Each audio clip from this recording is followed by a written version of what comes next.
Hello everyone, and welcome back to Mr. Sleepy Crime. I know many of you enjoy listening to these stories as you fall asleep. So before you drift off, I'd love for you to leave a comment letting me know where in the world you're tuning in from. And if you're enjoying the story, don't forget to like and subscribe. It really helps the channel grow. Before we begin, I want to acknowledge that this story involves real people and real tragedies. We tell these stories not for entertainment, but to remember the victims and perhaps help others recognize the warning signs that could prevent similar tragedies.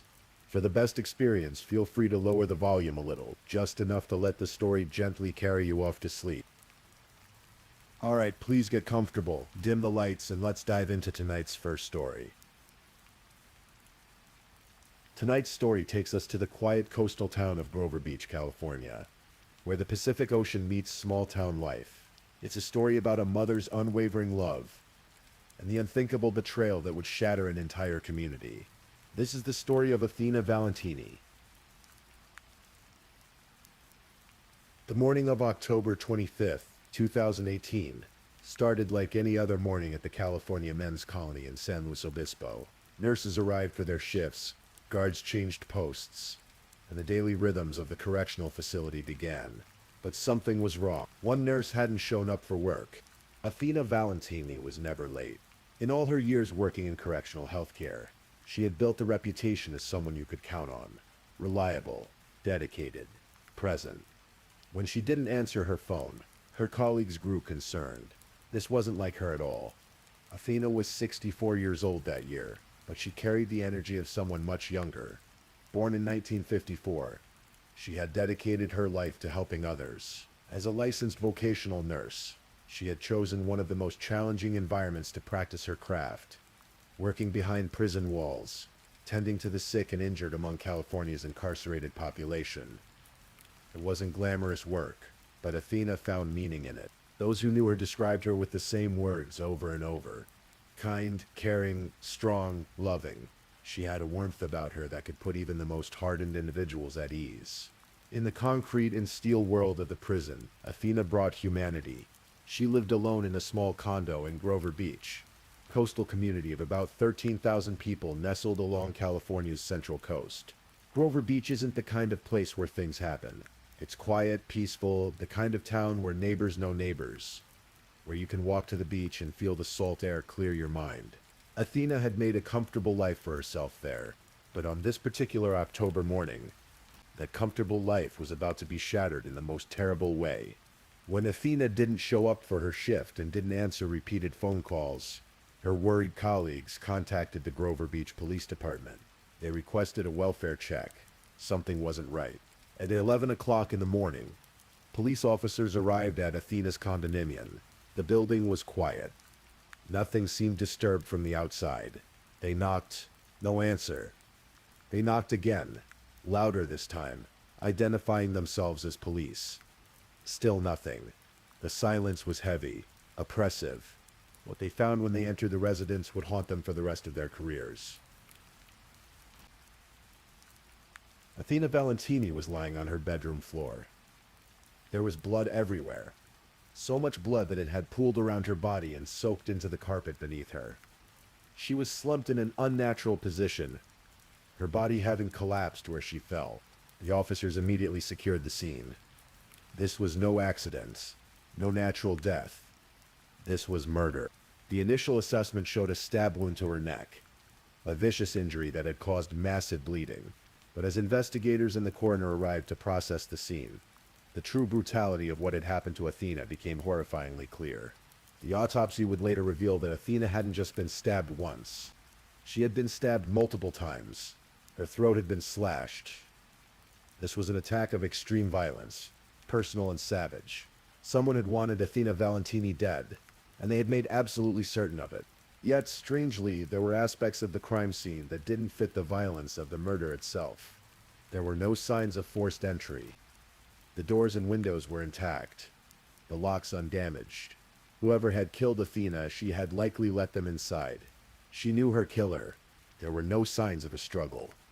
No overturned furniture, no defensive wounds suggesting a prolonged fight, no indication that Athena had time to defend herself or try to escape.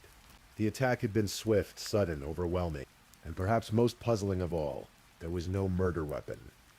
Despite the extensive blood evidence and the obvious knife attack, investigators couldn't find the blade that had taken Athena's life. The killer had taken it with them. Nothing appeared to have been stolen. Athena's belongings were intact, her valuables still in place. This wasn't a robbery gone wrong.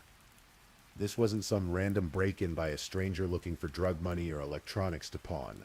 This was something else entirely. The detectives working the case knew what these details meant. The lack of forced entry, the absence of theft, the personal nature of the attack, all pointed to one conclusion. Athena had been killed by someone she knew, someone she trusted enough to open her door to, someone who had walked right into her home and ended her life. But who? And why?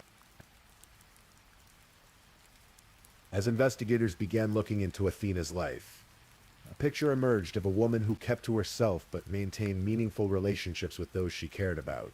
She was private but not secretive, independent but not isolated. She had friends and colleagues who cared deeply about her, and she had a son, Levente Laszlo. Lazar was 27 years old and lived in Indiana, over 2,000 miles away from his mother's California home. By all accounts, Athena adored her son. Those who knew her said she spoke of him often, with pride and obvious affection. She wanted the best for him, as any mother would. Friends described their relationship as close. They talked regularly on the phone, keeping in touch despite the distance. Athena had supported Levente through his college years, helping him financially when she could, encouraging his education and his future. She believed in him. At the time of her death, Levente was attending college in Indiana and had a girlfriend. He was building a life for himself in the Midwest, far from California's coastal towns. On the surface, everything seemed normal. But as detectives dug deeper into Athena's life, they began to notice something interesting. They noticed it in her financial records. They noticed it in her recent activities. And they noticed it in the documents found in her home. Athena had recently updated her will. In this new will, Athena had named her son Levente as her sole beneficiary. Everything she owned, everything she had worked for throughout her life, would go to him upon her death. The document had been prepared and signed just weeks before she was murdered. This detail immediately caught the attention of investigators. In murder cases, one of the first questions detectives ask is who benefits? Who gains from this person's death? The answer in Athena's case was clear. Her son stood to inherit everything, but Lover lived in Indiana. He was in college, over 2,000 miles away. There was no way he could have been in California. Could he? The detectives decided to take a closer look at Levente Laszlo Lazar. Modern murder investigations aren't like they used to be. Today, we leave digital breadcrumbs everywhere we go. Our phones track our locations. Our computers record our searches. Our credit cards document our purchases. Security cameras capture our movements. In the digital age, it's almost impossible to move through the world without leaving traces. Levente Lazar was about to learn this lesson in the hardest way possible. As investigators obtained warrants to examine Levente's digital life, they began to uncover a disturbing pattern. They found internet searches on his devices, searches that had been conducted in the weeks and months before his mother's death. He had searched for information about inheritance laws. He had searched for articles about how wills work, about probate, about what happens to someone's assets when they die. These searches alone weren't necessarily incriminating. Many people research estate planning, but the timing was notable. And then investigators found searches that were far more damning. Searches about murder. Searches about murder. Searches about how to commit crimes without getting caught. Searches that suggested Levente had been planning something terrible. But the digital evidence didn't stop there. Investigators began tracking Levente's movements through his phone's GPS data and through credit card transactions. What they discovered was shocking. In mid-October of 2018, just days before his mother's murder, Levente had purchased a burner phone, a cheap prepaid cell phone with no contract, no registration, the kind of phone someone buys when they don't want their activities tracked. He had paid cash for it, and then around October 20th, Levente Lazar had left Indiana. The GPS data from the burner phone painted a clear picture. The Levante had driven from Indiana to California, a journey of approximately 2,400 miles. The phone pinged off cell towers across the Midwest and into the Southwest, tracking his progress westward. He had driven nearly non-stop, covering vast distances in a remarkably short time. The GPS data placed him in Grover Beach, California, at the exact time his mother was murdered. But it got worse. Much worse. After the murder, the GPS data showed the burner phone traveling back across the country, from California to Indiana, retracing the same route. Levante had driven back home, another 2,400 miles, returning to Indiana as if nothing had happened. The entire trip, from Indiana to California and back, had taken only a few days. It was a whirlwind journey of nearly 5,000 miles, made in secret, using a phone purchased specifically to avoid detection. Investigators also discovered that Levante had used the burner phone to communicate with his mother in the days before her death. He had told her he was planning to visit California. He had asked about coming to see her. He had made arrangements to be at her home. Athena, trusting her son, loving her son, had welcomed the idea. She had no idea what he was really planning. When confronted with this evidence, Levante Lazar initially denied everything. He hadn't been in California, he claimed. He had been in Indiana the whole time. He knew nothing about his mother's death, except what he had heard from police. But the evidence was overwhelming. The GPS data didn't lie. The cell tower pings were concrete. His movements had been tracked from state to state, from Indiana to California to Indiana again, with timestamps that placed him at the scene of the crime. Faced with irrefutable proof that he had made the trip, Levante changed his story. Yes, he admitted. He had driven to California, but it wasn't to hurt his mother. It was for a completely innocent reason. He had come to California to buy marijuana, and to purchase an engagement ring for his girlfriend. That was all. Just a cross-country trip for pot and jewelry. Investigators didn't buy it for a second. Why would someone drive nearly 5,000 miles to buy marijuana when it was available locally? Why use a burner phone for an innocent trip? Why hide the journey from everyone he knew? Why not use his regular phone, his credit cards, his normal means of communication if he had nothing to hide? And most damningly, why had Athena been murdered during the exact window of time when Levante was in Grover Beach? The story fell apart under even basic scrutiny. As detectives continued their investigation, they began to understand the motive behind Athena's murder. They looked into Levante's financial situation and discovered that he was drowning in debt. He owed money on student loans, credit cards, personal debts. He was struggling financially, barely keeping his head above water. His mother had money, not a fortune, but enough. She had her savings, her home, her possessions. And now, with the updated will, he was set to inherit it all. The picture that emerged was devastating in its clarity. A son, desperate for money, had driven across the country to murder his own mother for financial gain. He had planned it carefully, or so he thought, purchasing a burner phone to hide his tracks, driving through the night to avoid detection, timing his arrival to coincide with when his mother would be home alone. Athena had opened her door to him. Of course she had. He was her son. She loved him. She trusted him completely. She had probably been happy to see him, surprised by the visit, welcoming him inside with a smile. And he had killed her, brutally, viciously, with a knife he had brought with him, stabbing her multiple times, slashing her throat, leaving her to bleed out on her bedroom floor. Then he had cleaned up as best he could, taken the murder weapon with him, and driven back to Indiana. He had returned to his life, waiting for the news of his mother's death, waiting to inherit her estate, believing he had gotten away with it. But Levante Lazar hadn't gotten away with it, not even close. As the investigation continued, more evidence piled up. Security cameras near Athena's condo had captured footage of a figure walking outside her home around the time of the murder. The person was seen with Athena's dog, walking casually as if they belonged there. The dog appeared comfortable with the person, not afraid or agitated. This wasn't a stranger. This was someone the dog knew. Investigators also found evidence that Levante had searched online for news articles about his mother's death after returning to Indiana. He had been monitoring the investigation, looking to see if police had any leads, trying to stay ahead of the authorities. But perhaps the most damning piece of evidence was the will itself. When investigators examined the circumstances around its creation, they discovered that Levente had been in communication with his mother about updating the document. He had been the one to suggest it, encouraging her to make sure her affairs were in order. Thena, trusting and loving, had complied. She had gone to an attorney, updated her will, and named her son as sole beneficiary. She had done it out of love, wanting to make sure he was taken care of if anything happened to her. She had signed her own death warrant.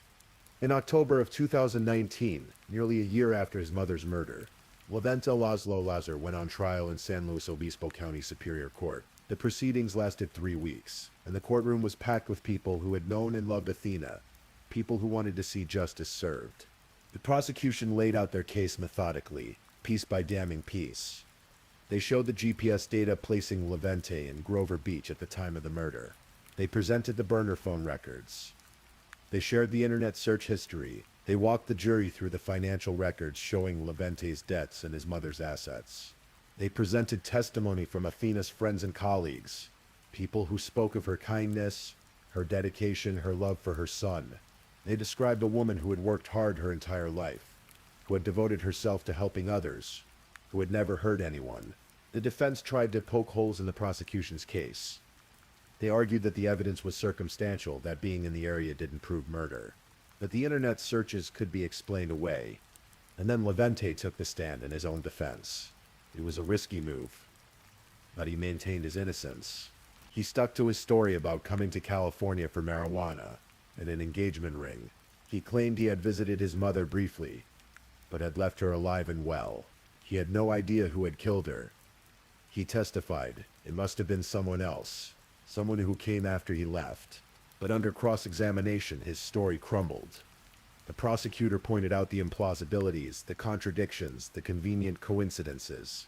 How likely was it that someone else had murdered Athena during the exact narrow window when Levente happened to be in town? How did he explain the burner phone? How did he explain the searches about murder and inheritance? Levente had no good answers. On October 21st, 2019, after 3 weeks of testimony, the jury retired to deliberate. They didn't take long. On the very first day of deliberations, they reached their verdict. Guilty. Guilty of first-degree murder. The jury also found that Levente had murdered his mother for financial gain, a special circumstance that made him eligible for a harsher sentence.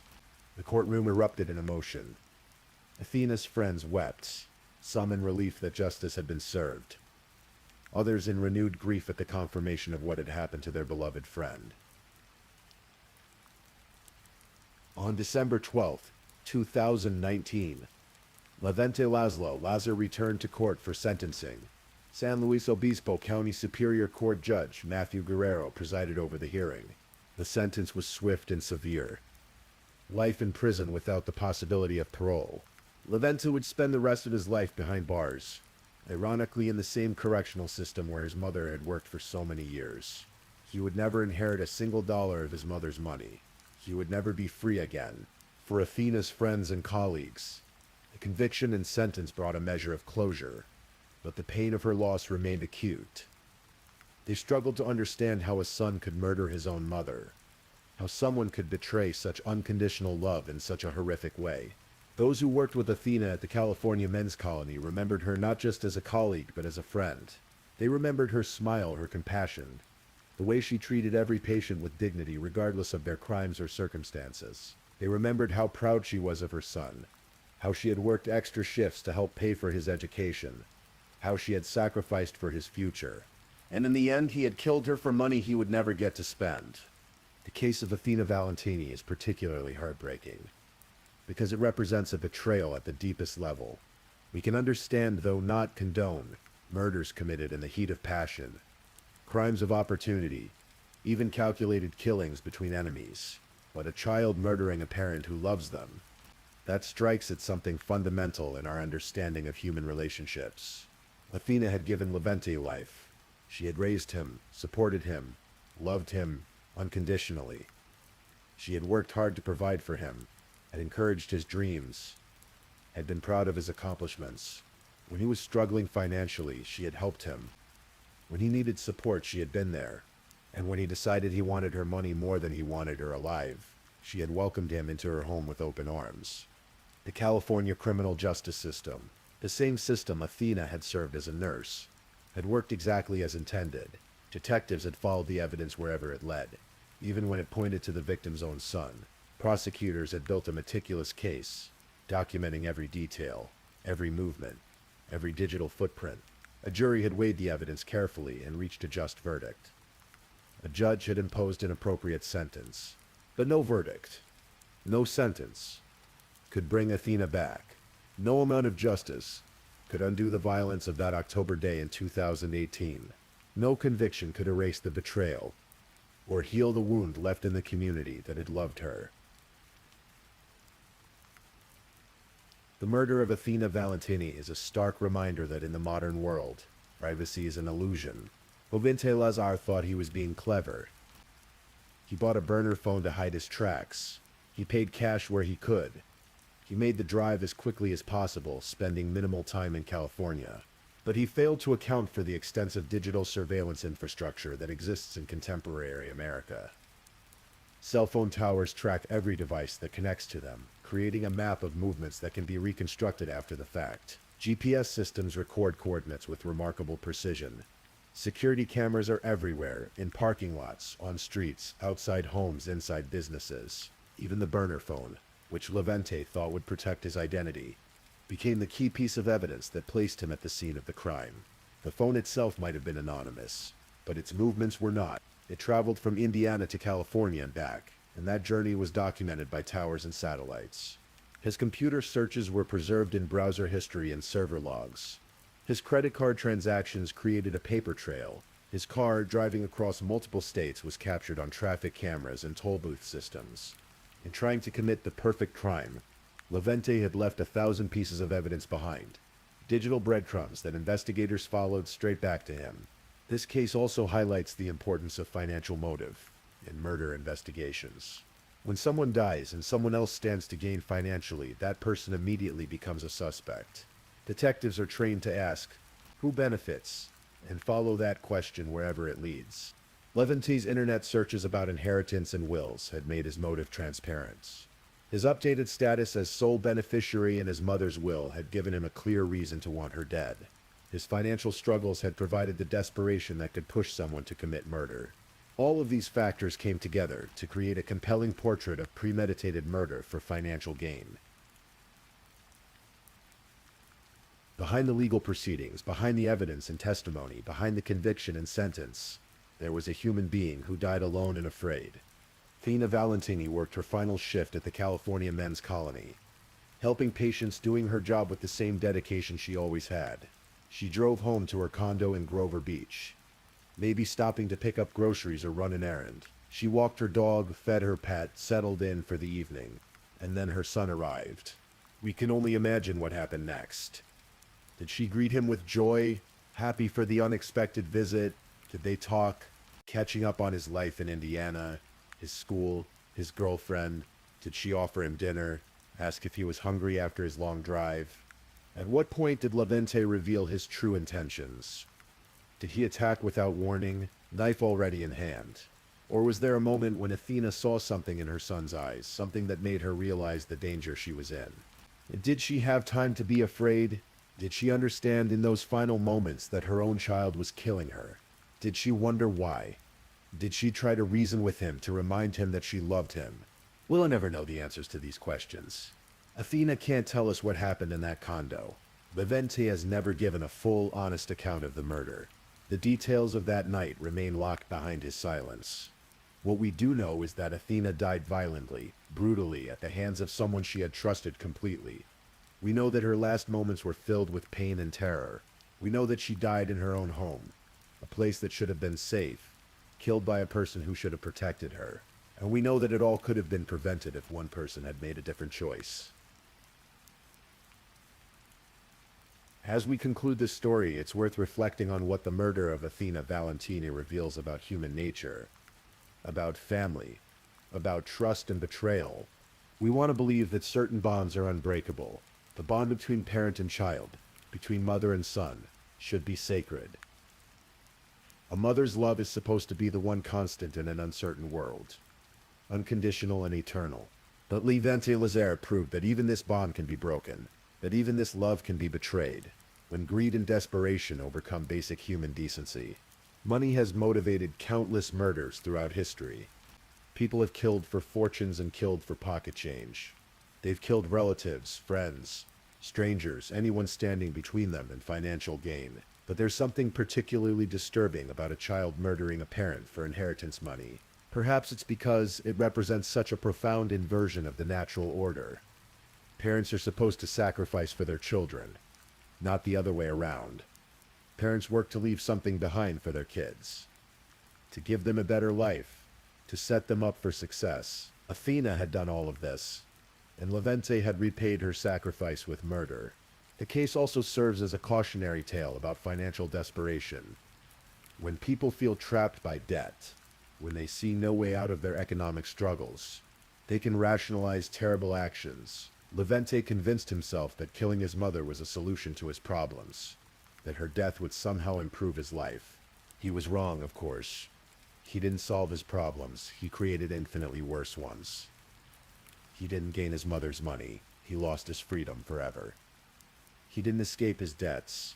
He acquired a debt to society that can never be repaid. And he lost something else too. He lost any chance of redemption, any possibility of making amends, any hope of becoming the person his mother had believed he could be. Athena had believed in her son. Despite his financial struggles, despite his mistakes, she had supported him. She had loved him unconditionally, the way mothers do. She had updated her will to take care of him, to ensure he would be okay after she was gone. If Levante had just been patient, if he had just allowed his mother to live out her natural life, he would have eventually inherited her estate anyway. But he couldn't wait. He wanted the money immediately, and he was willing to commit the ultimate betrayal to get it. Now he sits in a California prison, serving a life sentence without the possibility of parole. He will grow old behind bars, just as the inmates his mother once cared for will grow old behind bars. He will never experience freedom again. He will never build the life he thought the inheritance money would provide. And every day, for the rest of his life, he will have to live with the knowledge of what he did. He will have to remember his mother's face. He will have to remember that she loved him, that she trusted him, that she welcomed him into her home. He will have to remember that he chose money over his own mother's life. That is a burden that will weigh on him until his final breath. The story of Athena Valentini reminds us that evil can come from unexpected places, even from those we love. It reminds us that greed can corrupt even the most fundamental human bonds. And it reminds us that in the digital age, justice has powerful tools at its disposal to solve even the most carefully planned crimes. But most importantly, it reminds us of the value of a single human life. Athena Valentini was 64 years old when she died. She had years ahead of her, years she could have spent with friends, pursuing hobbies, maybe even meeting grandchildren someday. She had worked hard throughout her life, helping others, making a difference in her community. She deserved to live out those years in peace. She deserved to enjoy her retirement, to relax in her coastal California home, to walk her dog on the beach and feel the sun on her face. Instead, her life was cut short by senseless violence, by the greed of someone who should have loved her most. Her colleagues at the California men's colony remember her fondly. Her friends in Grover Beach keep her memory alive. And somewhere in California, a prison cell holds the man who killed her, serving the sentence he earned through his unforgivable crime. Justice was served in the case of Athena Valentini. The system worked. The guilty party was caught, tried and convicted. But justice cannot undo the harm that was done. It cannot bring back a life that was taken too soon. It cannot heal the wound left in the hearts of everyone who loved Athena. All it can do is ensure that Levante Lazar pays for his crime, and that the story of what he did serves as a warning to others. Please, if this is your first time listening to one of our true crime stories, welcome to the channel where we explore these cases in a calm and respectful way. I also want to take a moment to appreciate my amazing subscribers who've been rocking with me. Thank you so much for your continued support. If you're still awake and listening, drop a comment, Let me know where you're tuning in from and the current time in your corner of the world, or just say something to let me know you're still here. And if you haven't already, be sure to like this video and subscribe so you don't miss our next true crime stories for sleep. Now, let's move on to our second story.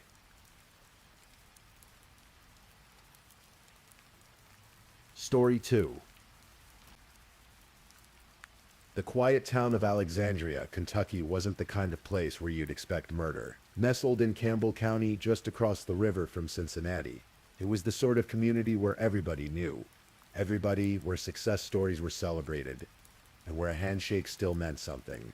In the early 2000s, one name stood out among the local business community, Bob Bosley. But on a spring night in May 2005, that all came to a violent and shocking end.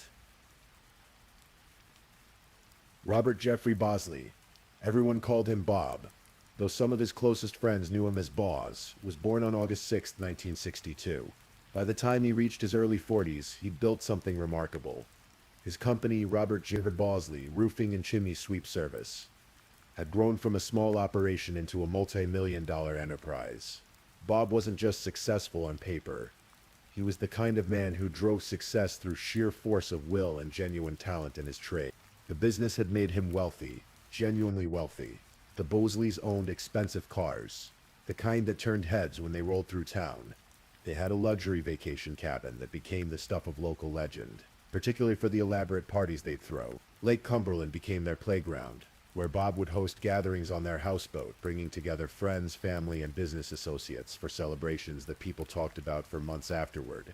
To the outside world, Bob and Amy Bosley had it all.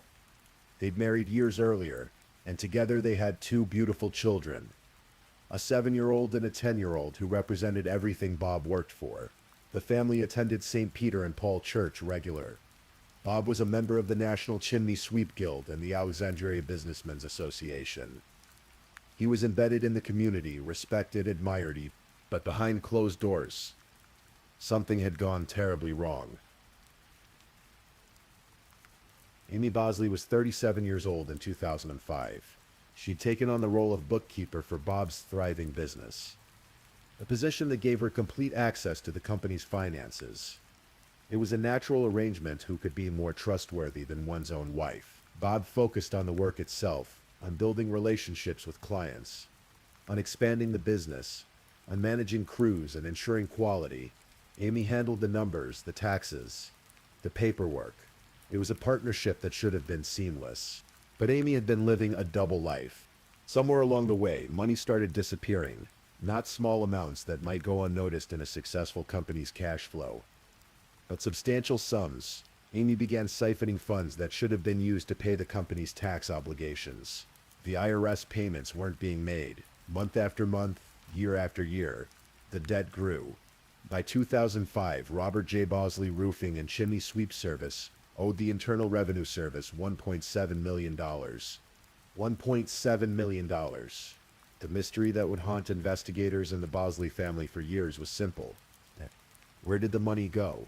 Amy maintained the couple's lavish lifestyle, certainly the cars, the cabin, the boats, the parties. But could that account for nearly $2 million? Some speculated she'd hidden it away, stashed in accounts Bob knew nothing about. Others believed she'd spent it all, burning through cash at a rate that would have been difficult even for the most extravagant spender. Bob knew nothing about any of it. He worked hard, trusted his wife with the business finances, and believed everything was in order. He had no idea that his company was drowning in tax debt, that the IRS was closing in, that his wife had been deceiving him for years. Then the IRS came calling. In mid-May 2005, the federal government had had enough. The IRS scheduled a meeting with Amy Bosley. They wanted to see the records. They wanted answers. They wanted to know where the money had gone and how the Bosleys planned to resolve a $1.7 million tax debt. The appointment was set for May 18th. Amy knew that when she sat down with the IRS, everything would unravel. There would be questions she couldn't answer, records she couldn't produce. Her deception would be exposed, not just to federal agents, but to Bob. Her husband would learn that she'd been stealing from their company, that she'd put everything he'd built at risk, that the business he'd poured his life into was now buried under insurmountable debt. She couldn't let that happen. In Amy's mind, there was only one solution: It wasn't declaring bankruptcy. It wasn't confessing to Bob and working together to find a way out of the financial disaster. It wasn't coming clean to the IRS and negotiating a payment plan. Those options apparently never entered her calculation. Instead, she decided to kill her husband. The logic, such as it was, seemed to be that with Bob dead, the IRS would somehow forget about the debt. Perhaps she believed that a grieving widow couldn't be held responsible for her late husband's company's tax obligations. Perhaps she thought she could claim ignorance, that Bob had handled everything and she knew nothing. Perhaps she didn't think it through at all. Whatever her reasoning, Amy Bosley made a decision that would destroy multiple lives, including her own. The Bosley family's luxury cabin should have been a place of peace that evening. Bob had worked another long day. At 42 years old, he was at the height of his success. Never suspecting that his life was about to end, the two children were home, sleeping in their rooms. Everything appeared normal. But Amy had a plan. She'd obtained a gun. She'd thought about what she was going to do. And in the hours before dawn, hours before she was supposed to meet with the IRS, Amy walked into the bedroom where her husband slept. Bob Bosley never knew what was happening. He was asleep in his own bed, in his own home, in the cabin he'd worked so hard to afford. Amy raised the gun and fired. Then she fired again, and again. When it was over, Bob had been shot 6 times. Some reports say 7. The exact number hardly matters. Any one of those shots could have killed him. Bob Bosley died in his bed, murdered by the woman he'd married, the mother of his children, the person he'd trusted with every aspect of his life, including his business finances. But Amy wasn't finished. She had to sell the story. She had to make everyone believe that someone else had done this. She moved through the cabin, staging a crime scene. She broke a glass door, creating the appearance of forced entry. She rehearsed her story, her hysterical spouse voice, the narrative she'd tell police about an intruder who'd materialized in their bedroom and killed her husband before fleeing into the night. Then she called 911. The emergency call came in during the early morning hours. Amy's voice came through the line, wailing, sobbing, nearly incoherent with apparent grief. There was an intruder, she screamed. A man had broken in. He had shot Bob. Her husband was dead. The killer might still be in the house. Police and emergency responders rushed to the scene. When they arrived, they found Amy in a state of high distress, crying, shaking, barely able to speak. They found Bob Bosley dead in the bedroom, shot multiple times. They found the broken glass door that seemed to indicate forced entry. And they found 2 children, aged 7 and 10, who had been home during the entire event. Officers immediately began securing the scene and checking on the children to ensure they were physically unharmed. Then they attempted to console Amy to calm her down enough to get a coherent statement. According to reports, she told them about the intruder, describing him as male, saying it had been so dark, claiming he smelled like it was a really bad odor, she said, her words trailing off in apparent distress. The performance was Oscar-worthy in its intensity. Amy played the role of traumatized widow perfectly. She was the woman who just watched her husband murdered before her eyes. Helpless to stop it, terrified the killer might return. But the investigators weren't buying it. Experienced detectives know what a real home invasion looks like. They know the patterns, the physical evidence, the logical sequence of events. And as they examined the Bosley cabin that morning, things didn't add up. The broken glass was wrong. The placement didn't make sense for someone breaking in from outside. The pattern of glass shards told a different story than the one Amy was selling. It looked staged, like someone had broken the glass from inside the cabin after the fact to create the appearance of forced entry. The gunshots were wrong, too. The children, those poor children who'd been questioned gently and carefully by investigators, told a story that contradicted their mother's narrative. They said the glass breaking happened after the gunshots. First, they'd heard the bangs, the terrifying sounds that had woken them. Then later, they'd heard glass breaking.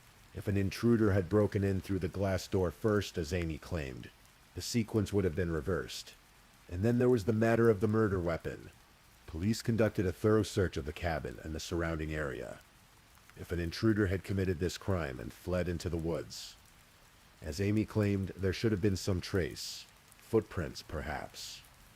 Disturbed vegetation, something But despite an extensive search of the wooded area around the cabin, investigators found nothing. What they did find was the gun. Amy had hidden it in her purse. The murder weapon, the gun that had fired 6 or 7 shots into Bob Bosley as he slept, was in Amy Bosley's possession. There was no intruder. There had never been an intruder. The only murderer was the woman who'd called 911, who'd wept and wailed and played the grieving widow while her husband's blood soaked into their bedroom floor. As investigators dug deeper, the financial picture came into sharp focus. They discovered the IRS appointment scheduled for later that same day. The appointment Amy would now never have to attend. They uncovered the massive tax debt, the $1.7 million owed by Bob's company. They learned that Bob himself had known nothing about it, that Amy had hidden the financial catastrophe from him for years. The motive was clear. Amy had backed herself into a corner. Rather than face the consequences of her actions, rather than confess and deal with the fallout, she'd chosen murder. She'd apparently believed that killing Bob would somehow solve her problems, that the IRS would disappear, that she could start fresh. It was a plan that shared elements with so many other murder for financial gain cases, self-created financial straits, unwillingness to declare bankruptcy or confess, reliance on a respectable public image to deflect suspicion. Like so many before her, Amy had underestimated the power of forensic evidence and the skill of experienced investigators. Amy Bosley was arrested and charged with first-degree murder. The evidence against her was overwhelming. The staged crime scene, the murder weapon in her purse, the children's testimony about the sequence of sounds, the IRS appointment scheduled for the morning after Bob's death, the massive hidden debt. The case against her was so strong that Amy eventually accepted a plea deal. Rather than face trial and risk an even longer sentence, she pleaded guilty to killing her husband. In exchange, she received 20 years in prison. The sentencing took place on November 2nd, 2006. The courtroom was packed. Bob's family came to face the woman who'd murdered him. His brother Jimmy spoke, his voice carrying the weight of the family's grief and rage. "There is really nothing else I can say that can express the shock and outrage of the community and the agony and hurt left behind," he said. The murder had sent shockwaves through Alexandria, a tight-knit community where the Bosleys had been prominent figures. Bob had been well-liked, respected, admired for what he'd built. His death was tragedy enough. But the revelation that his wife had killed him, had shot him repeatedly while he slept, with their children in the house, was almost impossible to process. When Amy left the courthouse after sentencing, she faced a jeering crowd. The people of Alexandria had come to show their contempt for what she'd done. The 2 children, the 7 and 10-year-old who'd been home that terrible night, who'd heard the gunshots that killed their father, who'd helped the investigation with their truthful account of what they'd heard, were placed in the care of relatives. They'd lost their father to murder and their mother to prison. The psychological scars from that night would last a lifetime. Bob's mother, Audrey, lived to see Amy in prison for her son's murder. But she passed away on March 13, 2022, carrying the weight of that loss until her final days. Throughout the investigation, trial, and imprisonment, one question remained unanswered. What happened to the money? $1.7 million had disappeared from Bob Bosley's company over the course of several years. Amy had been responsible for the books, and she'd been systematically failing to pay the company's tax obligations. But where did the money go? Some investigators and observers believed Amy had spent it all on the family's lavish lifestyle. The expensive cars, the luxury cabin, the houseboat parties, the general extravagance that characterized the Bosleys' life. Spreading $1.7 million over several years of high living was certainly possible. That would work out to roughly $340,000 per year, or about $7,000 per week. For a family throwing lavish parties, buying vehicles, maintaining expensive properties, and living large, that money could evaporate quickly. But others suspected Amy had hidden the money somewhere, stashing it away in accounts or investments that Bob knew nothing about. The fact that she never disclosed what happened to the funds, even when it might have helped her case or reduced her sentence, suggested she might have been protecting a secret nest egg. If the money was hidden, Amy took that secret to prison with her, and the IRS, along with Bob's family, never saw a penny of it. Amy Bosley was sent to the Kentucky Correctional Institution for Women to serve her 20-year sentence. For years she lived behind bars. her life reduced to the routine of prison, a stark contrast to the luxury cabin and houseboat parties of her former life. But American sentencing law includes provisions for early release, for good behavior and time served. Despite the premeditated nature of her crime, despite the fact that she'd murdered her husband in cold blood to cover up her own financial crimes, Amy became eligible for parole after serving 85% of her sentence. Bob's family fought against her release. They wrote to the Kentucky Parole Board, 3 pages of anguished pleading to keep Amy in prison.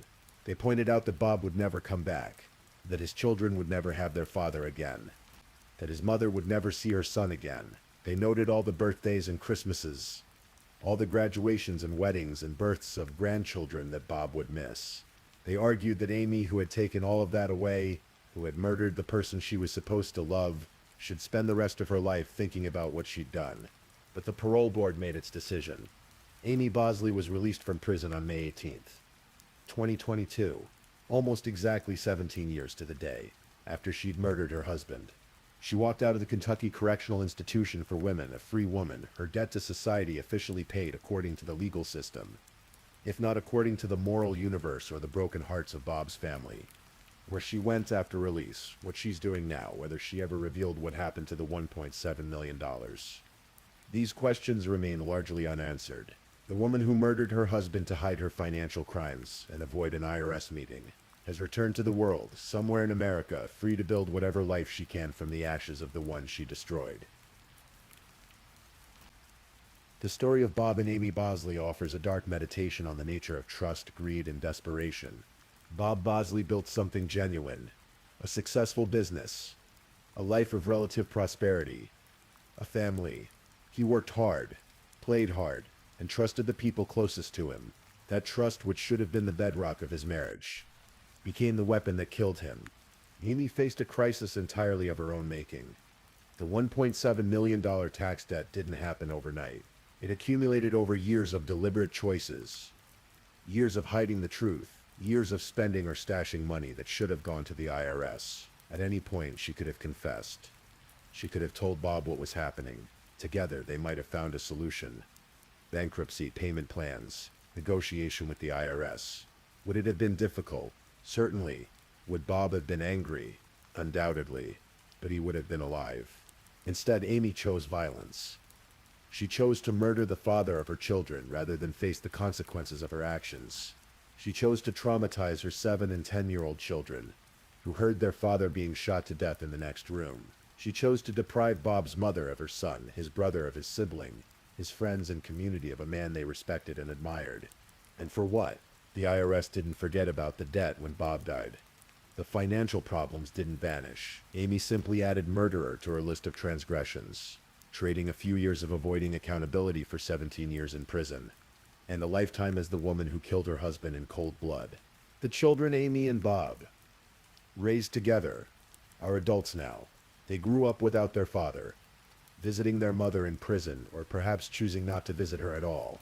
They know that their mother murdered their father while they slept nearby. They heard the gunshots. They told investigators the truth about what they'd heard. Truth that helped convict their mother. What does that do to a person? How do you reconcile the mother who once tucked you into bed with the woman who shot your father multiple times while he slept? How do you build a life carrying that knowledge, that trauma, that impossible contradiction? Bob Bosley's grave in Campbell County, Kentucky can be found on memorial sites, visited by people who remember him, who mourn him still. The headstone marks the end of a life that should have continued for decades more. Decades of watching his children grow up, of becoming a grandfather, of enjoying the fruits of his hard work, of building and creating and living. Instead, his life ended at 42, murdered for a debt he didn't even know existed, killed by a woman he trusted with everything. The luxury cabin where he died, the site of so much tragedy, stands as a monument to how quickly the American dream can turn into an American nightmare. The houseboat on Lake Cumberland, where Bob once hosted elaborate parties, where friends and family gathered for celebrations, now exists only in memory and photographs. The business Bob built may have survived or may have collapsed under the weight of the tax debt and the scandal of the murder. The expensive cars were likely sold off. The material trappings of success, which Amy had valued so highly that she killed to protect them, scattered to the winds. And somewhere out there, Amy Bosley lives with what she did. Does she think about Bob in the quiet hours? Does she remember his face as it was in happier times, before she stood over him with a gun and fired 6 times? Does she think about her children now grown, forever marked by what their mother did? Does she ever lie awake in her own bed in whatever room she occupies now and think about the man who died in his bed, never knowing that his last moments on earth would be filled with the violence inflicted by his own wife? Or has she found a way to compartmentalize, to justify, to move forward without the weight of guilt that would crush most people? We'll never know. The human heart, especially the heart capable of murdering a sleeping spouse, remains a mystery as deep as the question of what happened to $1.7 million. As conclude this story, let the story fade into the darkness where all such tragedies reside, filed away among the countless examples of trust betrayed, greed indulged, and lives destroyed by choices that can never be undone. Bob Bosley's story ended on May 17, 2005, but his memory lives on in the people who loved him, and the children he left behind, and a community that still remembers the successful businessman who died too young, killed by the person who should have loved him most. Rest now, as Bob Bosley never got to rest peacefully. Let the weight of his story settle into your consciousness and then drift away. A cautionary tale about the deadly consequences of deception, desperation, and betrayal in the quiet suburbs of America. The cabin is dark now, as all things must eventually fall into darkness. The roofing business is gone or transformed. The luxury in the parties and the illusion of happiness are dust. Only the truth remains. A man trusted his wife and she killed him for it. The story is over. The Kentucky night is quiet. Bob Bosley's voice is silent forever.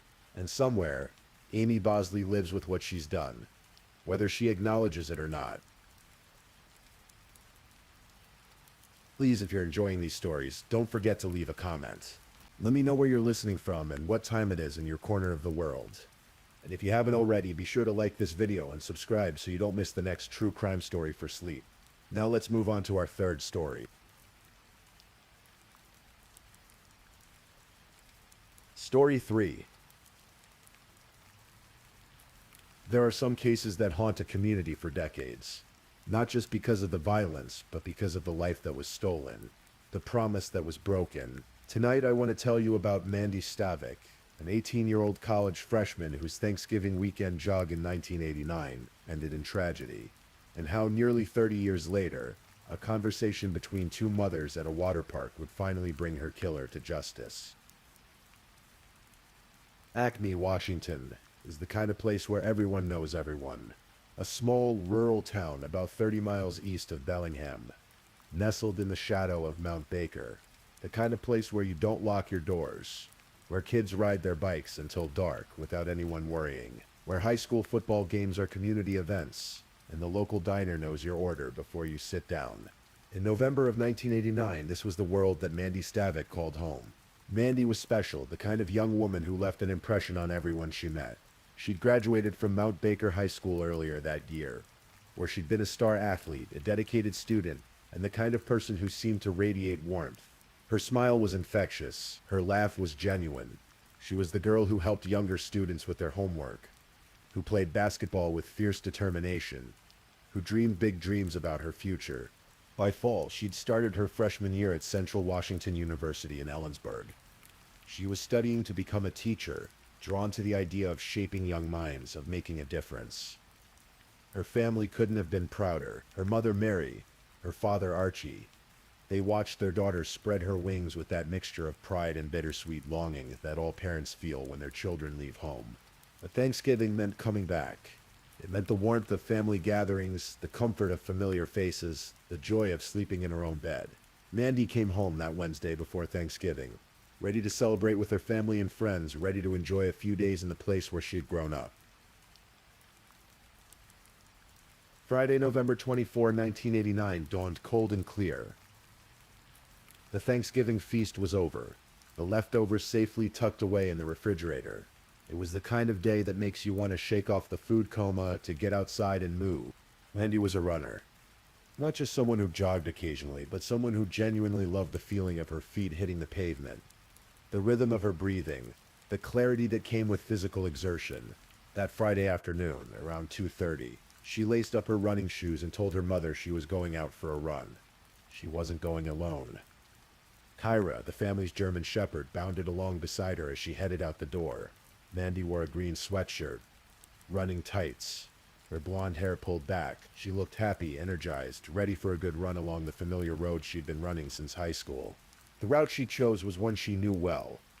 It would take her through the rural roads around Acme, past farms and fields, through the kind of scenery that reminded her why she loved this place. It should have been a pleasant, uneventful run, the kind of run she'd done hundreds of times before. But Mandy never came home. Hours passed. The afternoon light began to fade. Kira came home alone, still wearing her leash, but there was no sign of Mandy. At first, the family tried not to worry. Maybe she'd stopped at a friend's house. Maybe she'd gone further than planned and lost track of time.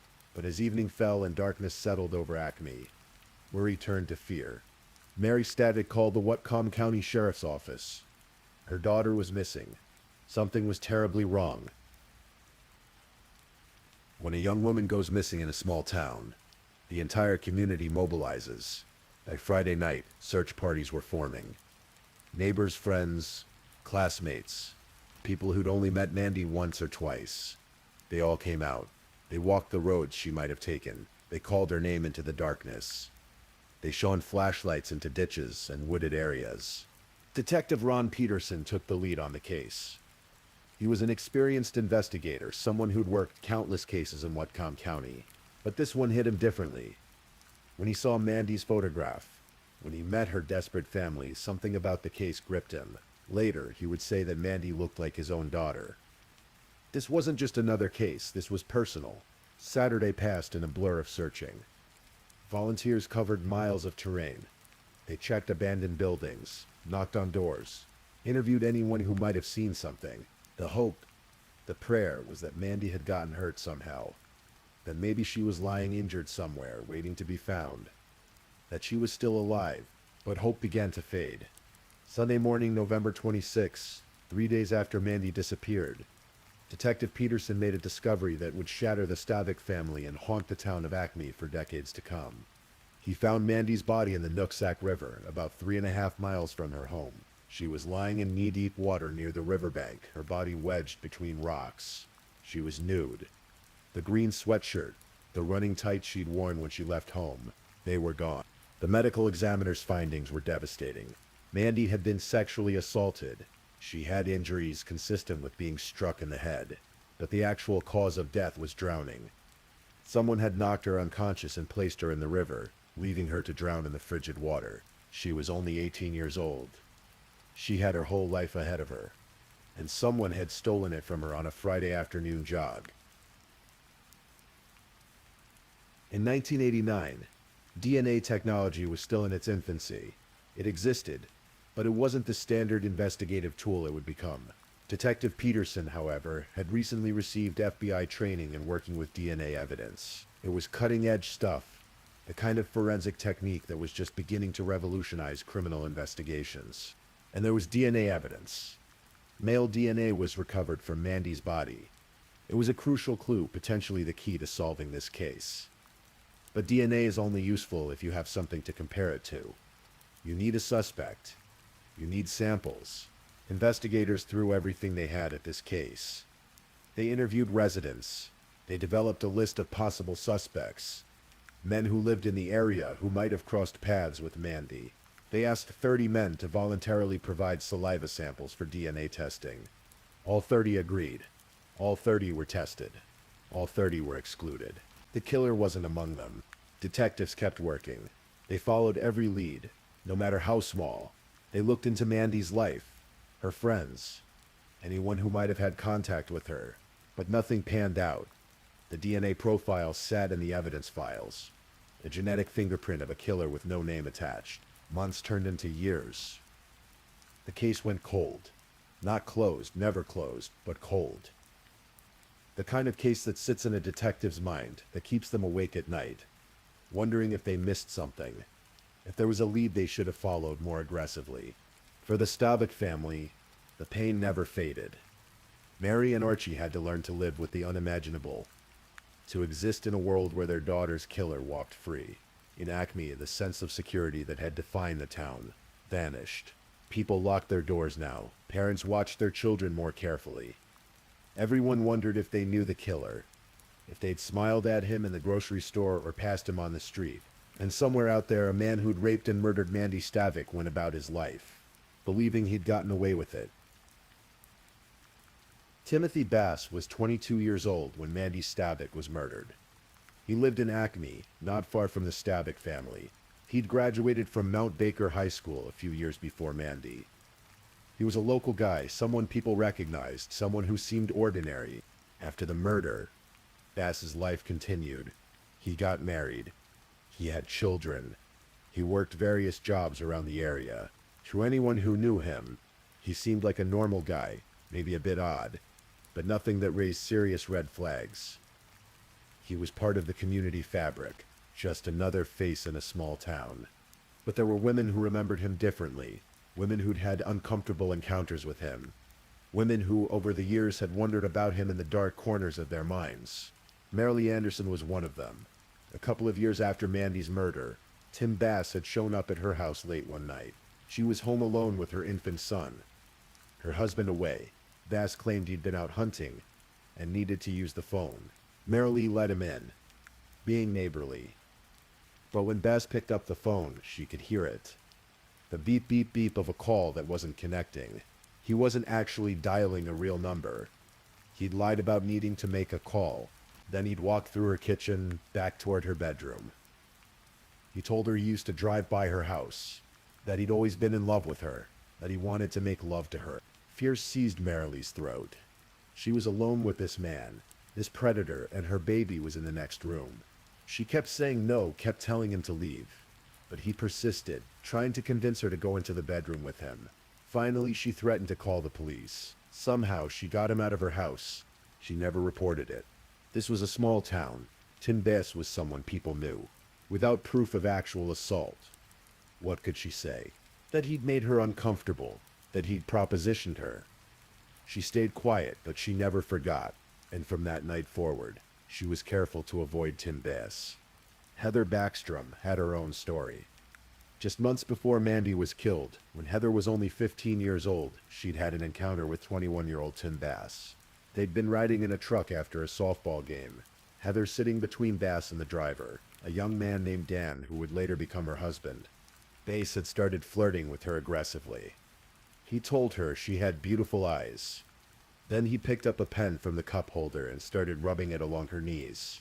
Heather played along, uncomfortable but not wanting to make a scene, knowing that Dan's presence protected her from anything worse. But the encounter stuck with her.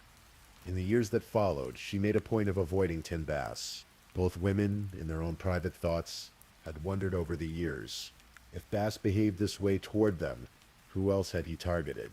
Could he have done something to Mandy Stavik? But suspicion isn't evidence, and in a small town, accusing someone of murder based on feeling uncomfortable seemed impossible, even dangerous.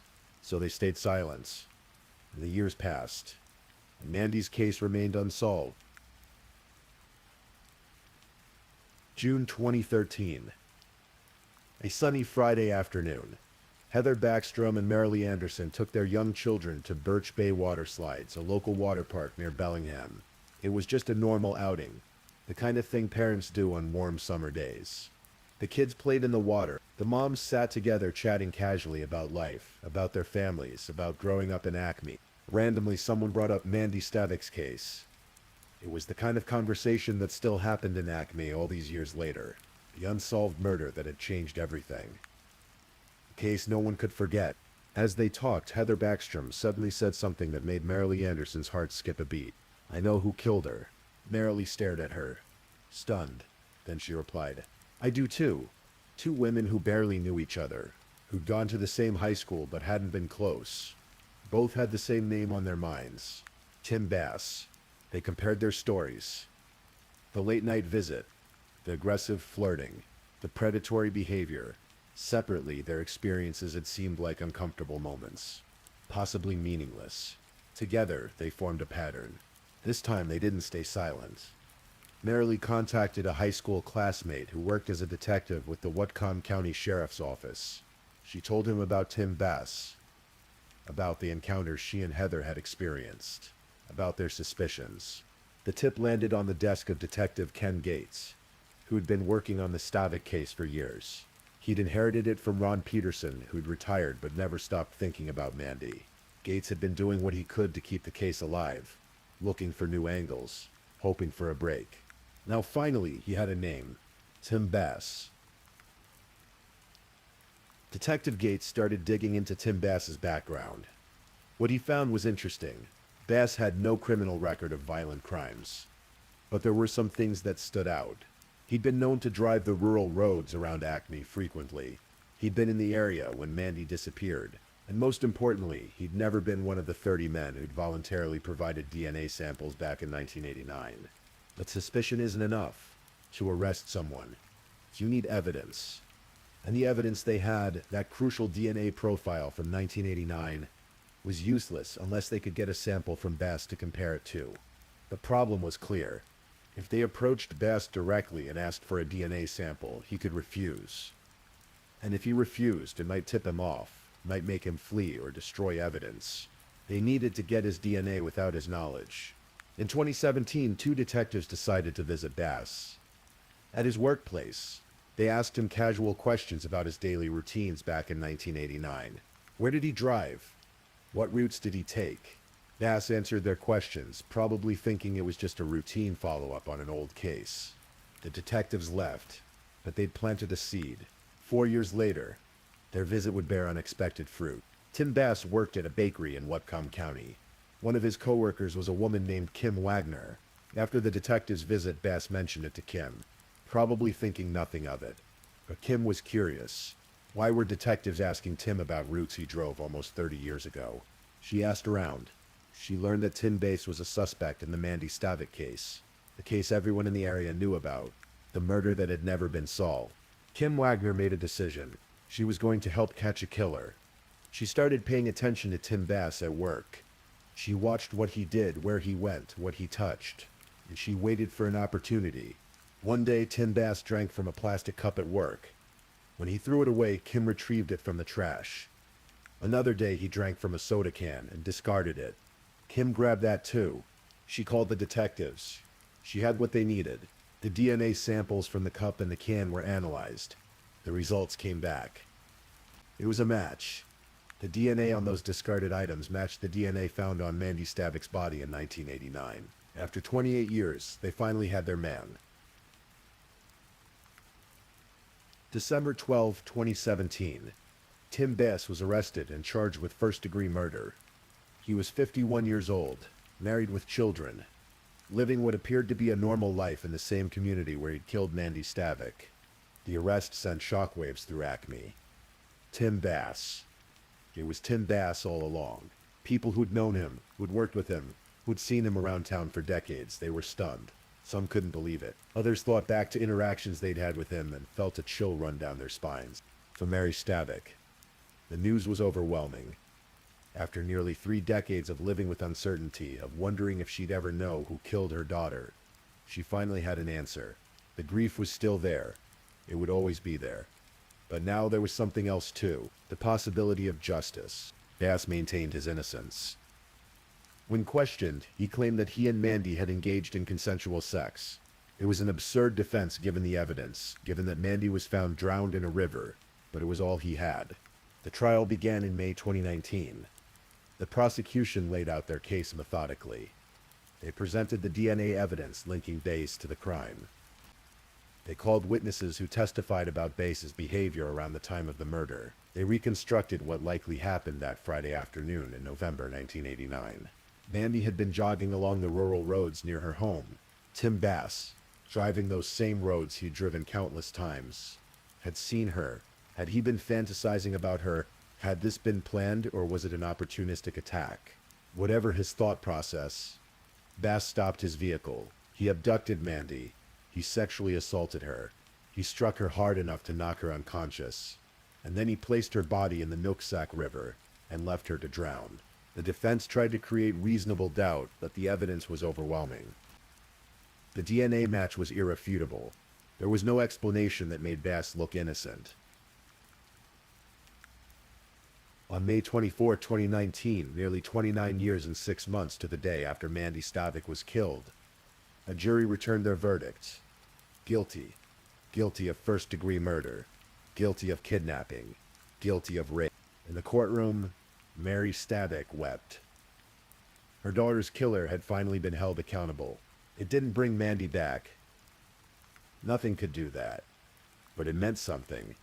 It meant that her daughter hadn't been forgotten. That the people who'd worked on this case for decades had never given up. Tim Bass was sentenced to nearly 27 years in prison, the maximum allowed under the law. Because he hadn't been charged with premeditated murder, prosecutors couldn't seek a life sentence. But the judge gave him every year he could. Kim Wagner, a bakery worker who'd retrieved those crucial DNA samples, became something of a local hero. When asked about what she'd done, she said simply, "I wanted to do the right thing for Mandy." She'd volunteered to help, and her actions had made all the difference.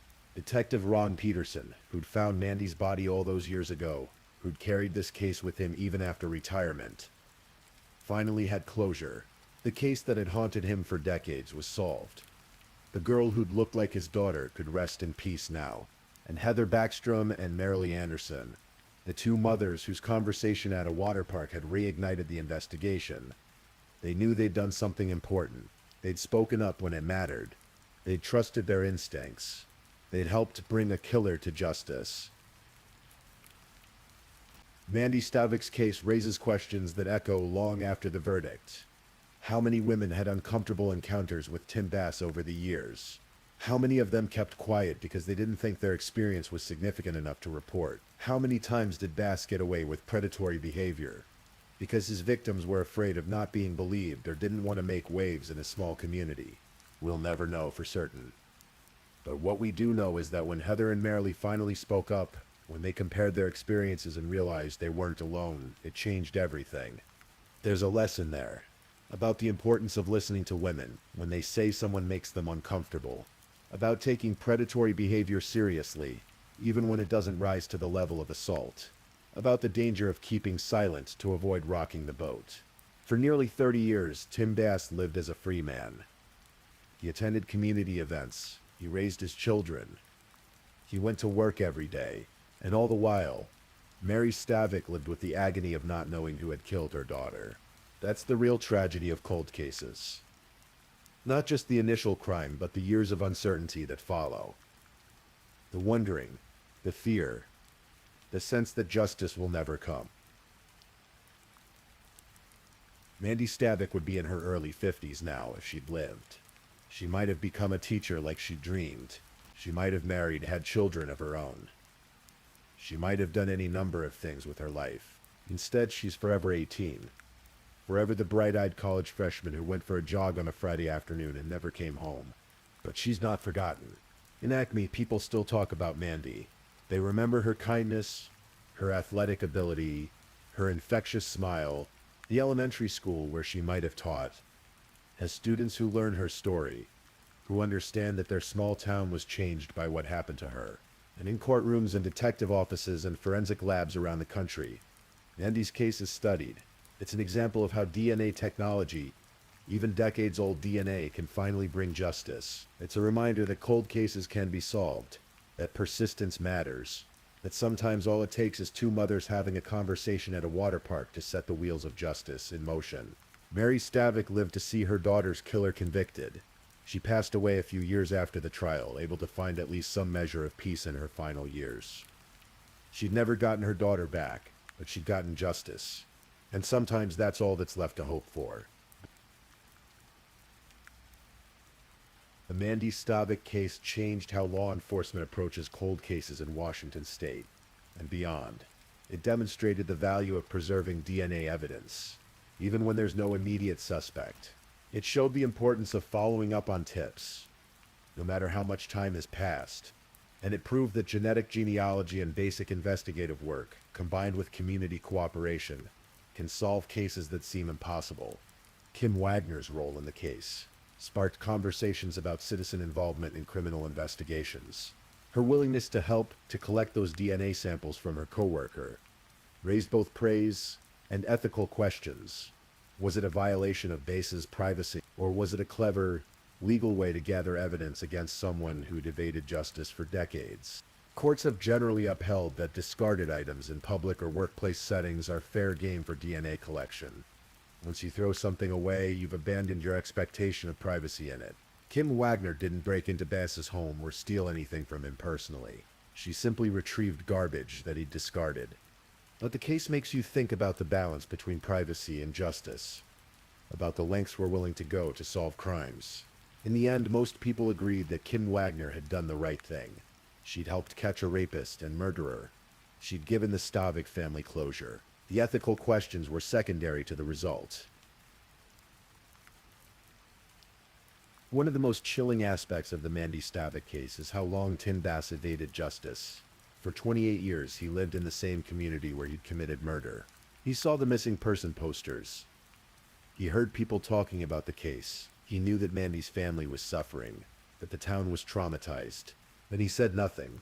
He went about his life as if nothing had happened. Criminal psychologists call this compartmentalization. The ability to separate your crime from your everyday life. To convince yourself that you're not really a bad person. That what happened was an isolated incident. Maybe even something you can justify to yourself. Bass never confessed. Even after his arrest, he maintained the absurd claim that he and Mandy had engaged in consensual relations, unable or unwilling to admit what he'd really done. Perhaps he'd told himself the lie so many times that he'd started to believe it, or perhaps he knew exactly what he was, and simply didn't care. The truth is, we may never fully understand what goes on in the mind of someone like Tim Bass. What would make a 22-year-old man attack an 18-year-old woman he probably knew from around town? What allowed him to live with himself afterward? These are questions without satisfying answers. Evil exists. Violence happens. And sometimes the only explanation is that some people are capable of terrible things. That they make choices that destroy lives and communities. It's worth remembering that Mandy wasn't Tim Bass's only victim. Yes, she lost her life, and that's the ultimate tragedy. But Marilee Anderson lived with the memory of Bass's predatory visit to her home. The fear she felt that night when she was alone with him and her infant son. Heather Backstrom was only 15 when Bass made her uncomfortable in that truck. Young enough that the encounter probably affected how she viewed men, how she moved through the world. How many other women had encounters with Tim Bass that they've never spoken about? How many of them wondered after his arrest if they'd narrowly escaped being his next victim? And what about Bass's own family? His wife, his children, they had to live with the revelation that the man they loved, the husband and father they thought they knew, was a rapist and murderer. That's a different kind of victimization, the betrayal of discovering that someone you trusted was capable of such horror. Cold cases have a wide blast radius. They affect entire communities, create ripples of trauma that spread far beyond the immediate victim and their family. For 30 years, Acme lived under the shadow of Mandy's murder. Children grew up hearing about it. Parents worried about their daughters. And everyone wondered if they knew the killer. That's part of what makes cases like this so important to solve. It's not just about punishing the perpetrator, though that matters. It's about healing a community, about restoring some sense of safety and order to a place that's been living with fear and uncertainty. The Mandy Stavik case is also a testament to the power of forensic science. In 1989, DNA analysis was barely established as an investigative tool. The fact that Detective Ron Peterson had the foresight to collect and preserve DNA evidence was remarkable. Many departments at that time weren't doing that yet. That decision, made in the first days of the investigation, turned out to be crucial. Without that DNA evidence, the case might never have been solved. Even with Kim Wagner collecting Bass's discarded cup and can, without the original DNA sample from 1989 to compare it to, there would have been no case. It's a reminder of how important proper evidence collection and preservation are. How many crimes from that era went unsolved because investigators didn't know to collect DNA, or didn't store it properly, or didn't have the technology to analyze it. Today, genetic genealogy is pushing the boundaries even further.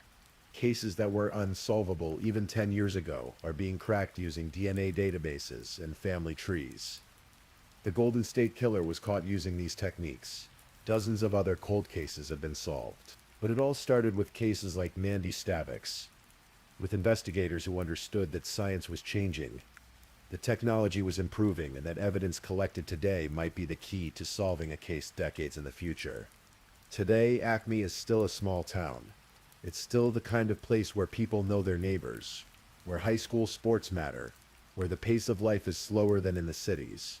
But it's different too. The innocence that existed before November 1989 is gone, replaced by a harder-won wisdom about the capacity for evil that can exist anywhere, even in the safest seeming communities. Mandy's case reminds us that tragedy can strike anywhere, anytime. That danger doesn't only lurk in dark alleys in big cities. That the person next door, the guy you see at the grocery store, the coworker who seems perfectly normal, might be hiding terrible secrets. But it also reminds us of something more hopeful. That justice, even when delayed, can still arrive. That cold cases can be solved. That communities can come together to support each other and to support the pursuit of truth. Two mothers at a water park had a conversation that changed everything. A bakery worker decided to do the right thing, even though it must have been uncomfortable, even scary to suspect and help catch a coworker. Detectives who could have moved on to easier cases instead stuck with this one, refusing to let it fade into forgotten history. That's the other lesson of Mandy Stavix's story. That ordinary people can do extraordinary things. That speaking up matters. That persistence pays off. That justice, however long it takes, is worth fighting for. So tonight, as you drift off to sleep, remember Mandy Stavik. Remember the bright-eyed 18-year-old who went for a jog on a Friday afternoon with dreams of becoming a teacher. Remember her family who lived with uncertainty for nearly 30 years before finally getting answers. Remember the women who spoke up, the investigator who never gave up, and the coworker who decided to help catch a killer. And remember that even in the darkest stories, even in cases that seem hopeless, light can break through. Truth can emerge. Justice can prevail. Sleep well. The story is over. The killer was caught, and Mandy Stavik, wherever she is, can rest in peace knowing that she was never forgotten, that people never stopped fighting for her, and that in the end the truth came out. Her story lives on, not just as a tragedy, but as a testament to the power of persistence, the importance of speaking up, and the enduring human belief that justice, however delayed, matters. Please, I'm just putting it out there. If you're still awake and listening, drop a comment. Let me know where you're tuning in from, the time in your part of the world, or just say something to let me know you're still with me. And of course, if you haven't already, like this video and subscribe so you don't miss the next true crime story for sleep. Now, let's move on to our fourth story. Story 4. The morning of August 27th, 2015 began like any other in the upscale Mirabella community near World Golf Village in St. Augustine, Florida. The manicured lawns were still damp with dew, and the streets were quiet in that particular way suburban neighborhoods are on late summer mornings when children are about to head back to school and parents are savoring the last days of vacation routines. But inside the home at 260 South Bellagio Drive, the atmosphere was anything but peaceful.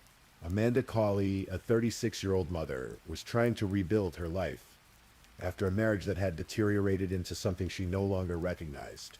The woman who had once believed in the promise of forever with James Terry Cawley Jr. had spent the past months watching that dream crumble into restraining orders, violated boundaries, and an escalating pattern of behavior that terrified her. That morning, Amanda wasn't alone.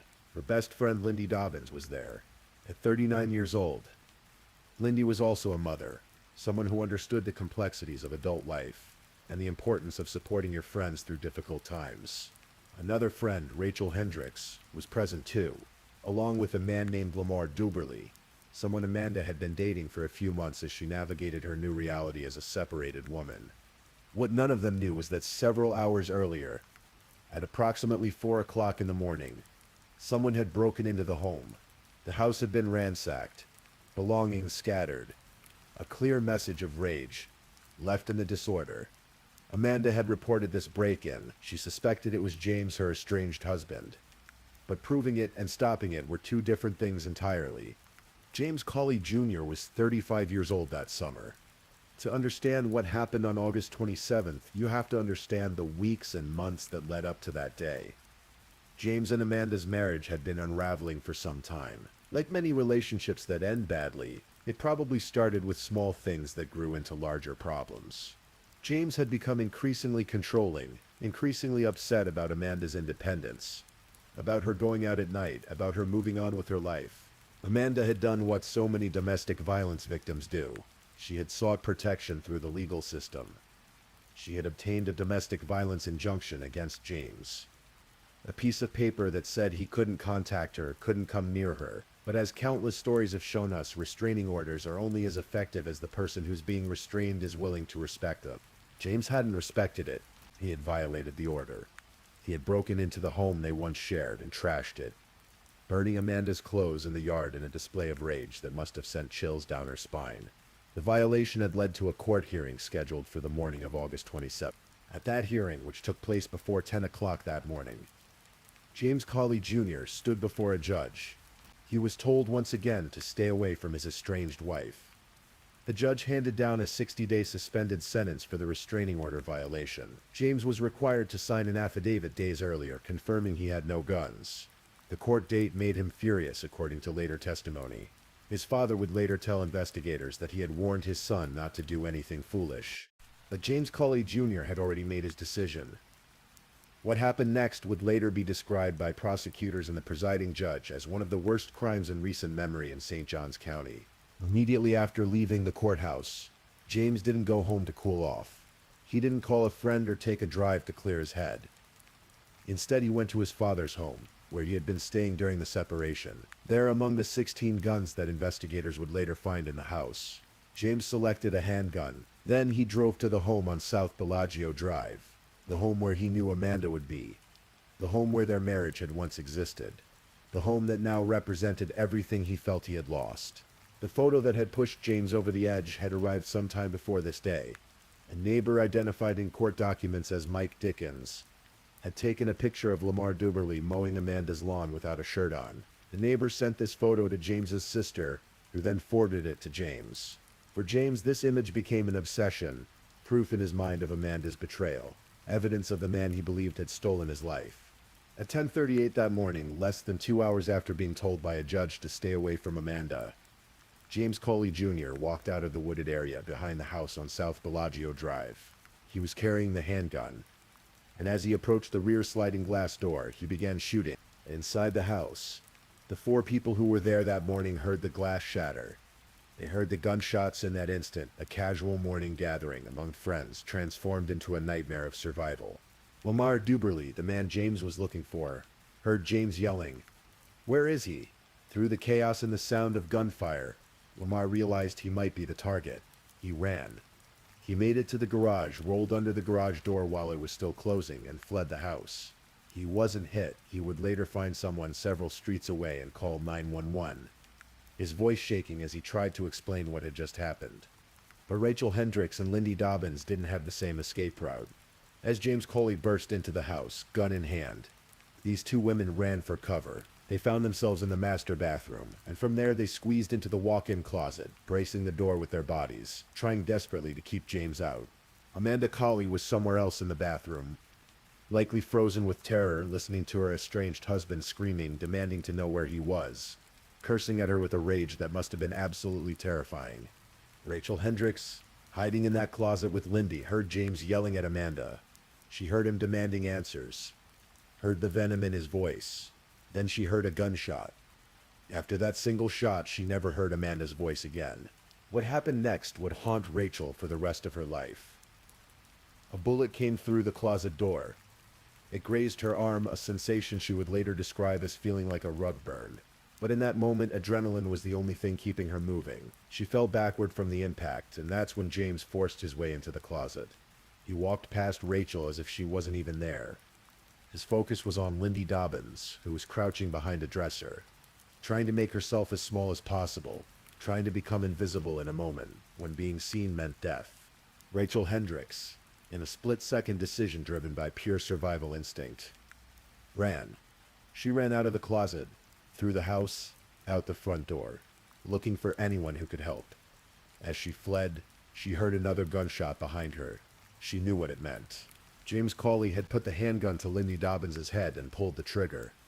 Lindy, a mother, a friend, someone who was simply there to support Amanda through a difficult time, was executed at point-blank range. But James wasn't finished. He returned to the bathroom where Amanda lay.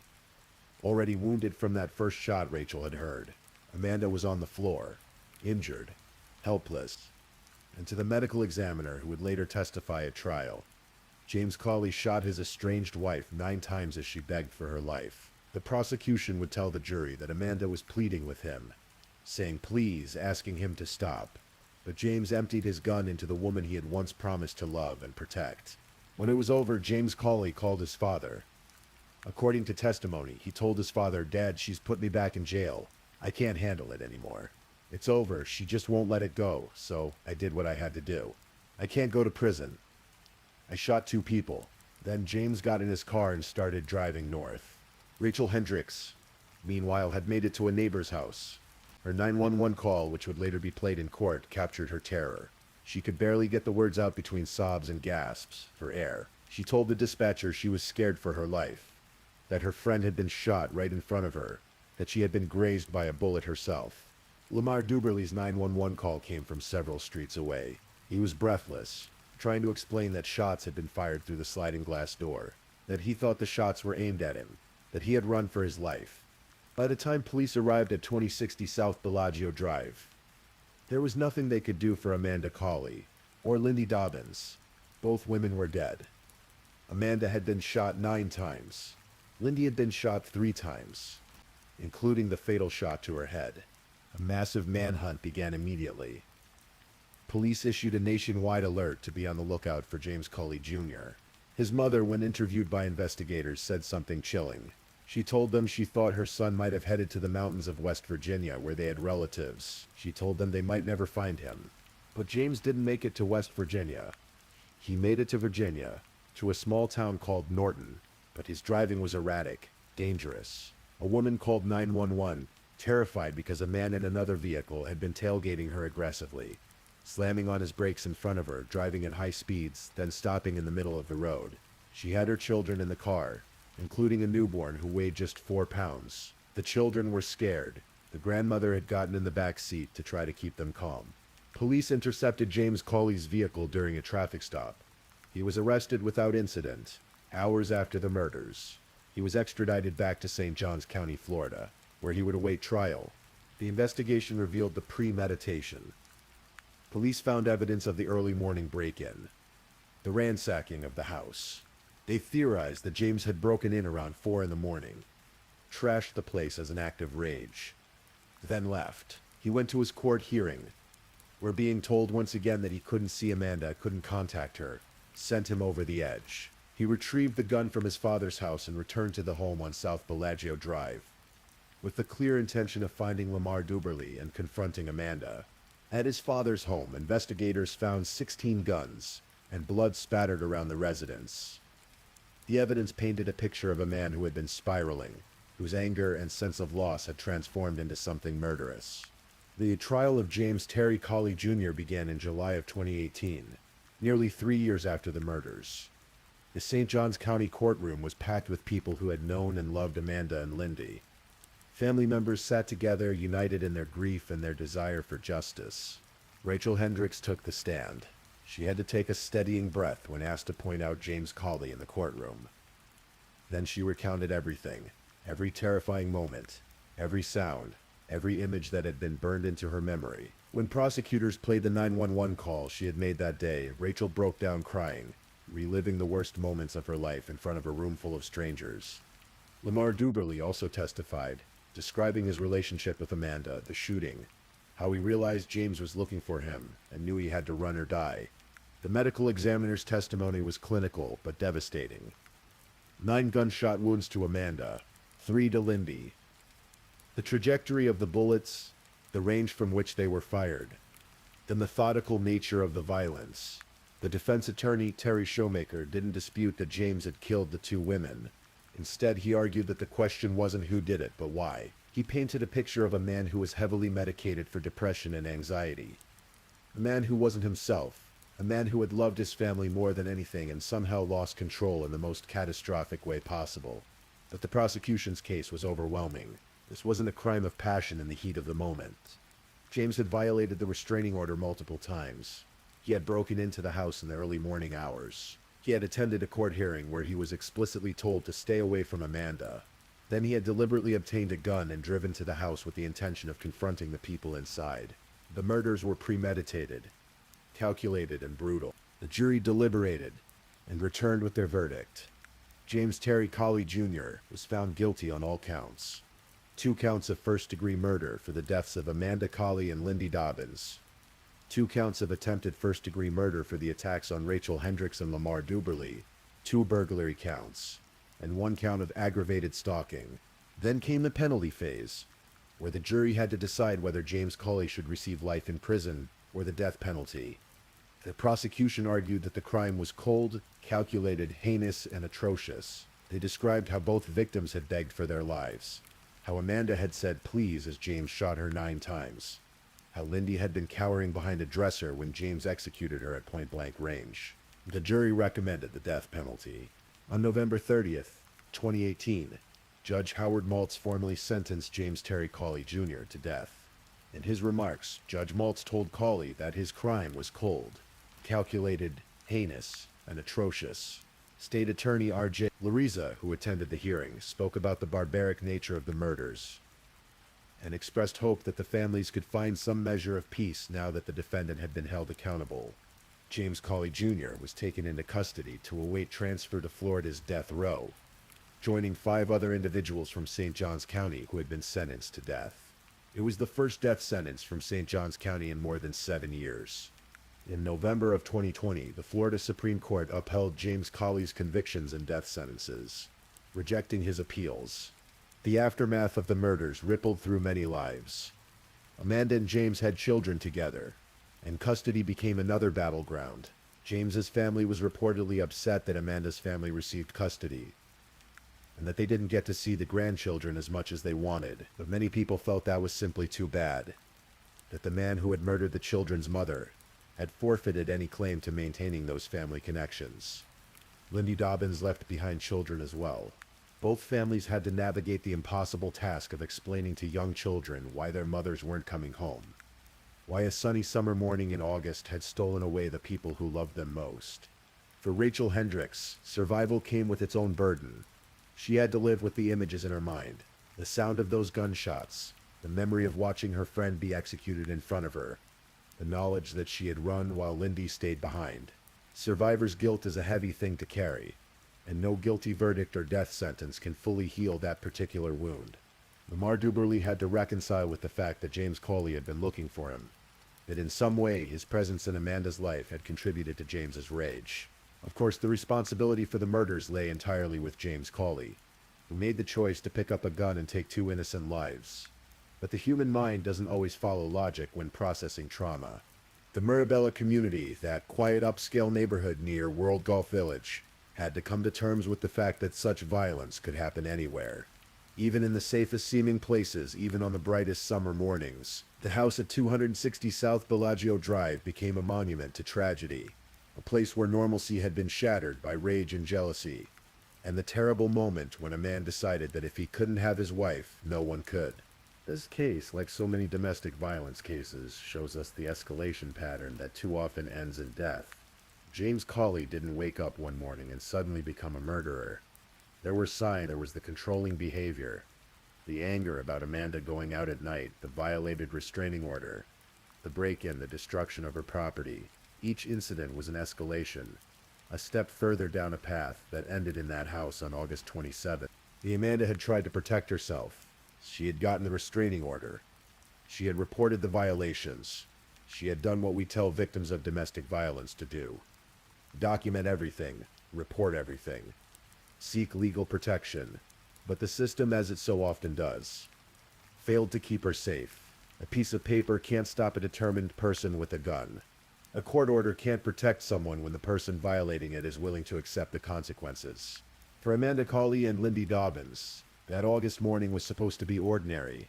Maybe they were having coffee, talking about their children, making plans for the coming fall, discussing the million small things that make up daily life. Lindy was there as a friend, as support, As someone who cared about Amanda during a difficult transition, neither woman could have imagined that morning that it would be their last.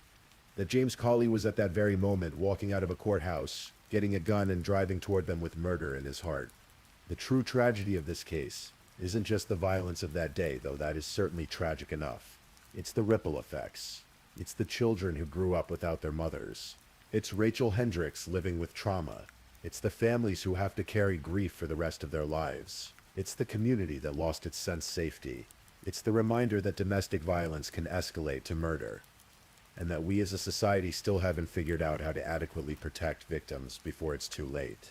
James Terry Cawley Jr. sits on death row in Florida, waiting for the appeals process to play out, which in capital cases can take decades. Amanda Cawley and Lindy Dobbins are gone, their lives cut short by a man who claimed to love one of them and had no connection to the other except that she was in the wrong place at the wrong time.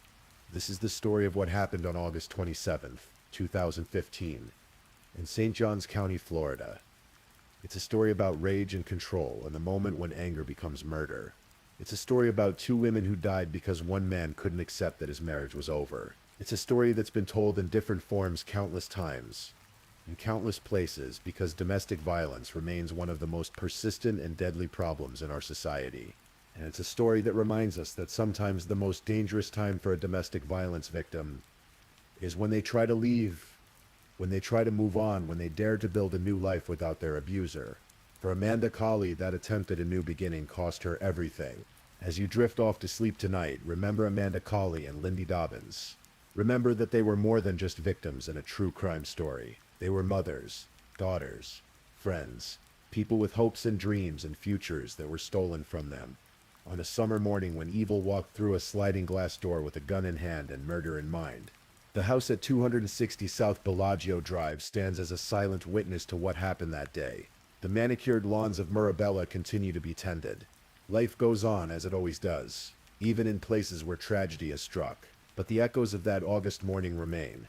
A reminder of two lives lost, two families shattered, and a man whose inability to let go led him to become a killer. Please, if you're still awake, let's move on to our last story.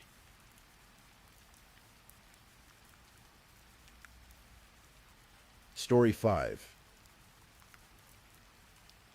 The city of Boston never truly sleeps. Even in the early morning hours, when most people have retreated to their homes, there are still pockets of light and sound scattered across the urban landscape. Nightclubs pulse with music, streets glisten under lamplight, and people, young people especially, carve out moments of joy in the darkness, celebrating birthdays, friendships, and the simple pleasure of being alive. February 23rd, 2019, was one of those nights, a Saturday that bled into Sunday, and for 23-year-old Jassy Correa, it was supposed to be a night of celebration. It was her birthday weekend, and she decided to mark the occasion the way many young people do, with friends, music, and dancing at one of Boston's popular night spots.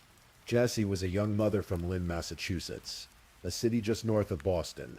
She had a 2-year-old daughter who was the center of her world. Those who knew Jassy described her as vibrant and full of life, the kind of person who lit up a room when she entered it. She had her whole life ahead of her. But that night, in the span of just a few hours, everything would change. The nightclub was called Venue, located on Warrenton Street in Boston's Theater District. It's the kind of place that attracts a young crowd, people in their 20s and 30s looking to dance, meet friends, and escape the routine of daily life for a few hours. On that particular Saturday night, the club was crowded, the music loud, the energy electric. Jassy had arrived with 3 friends. They were there to celebrate, to dance, to enjoy themselves. And for most of the evening, that's exactly what happened. The group moved through the club together, caught up in the rhythm of the music and the warmth of friendship. It was the kind of night that should have ended with laughter and tired feet, with Jassy heading home safely to her daughter and her family. But somewhere in those early morning hours, around 12:30 or 1 o'clock, Jassy became separated from her friends. In the chaos of a crowded nightclub, it's not unusual for groups to lose track of each other temporarily. Maybe someone went to the bathroom.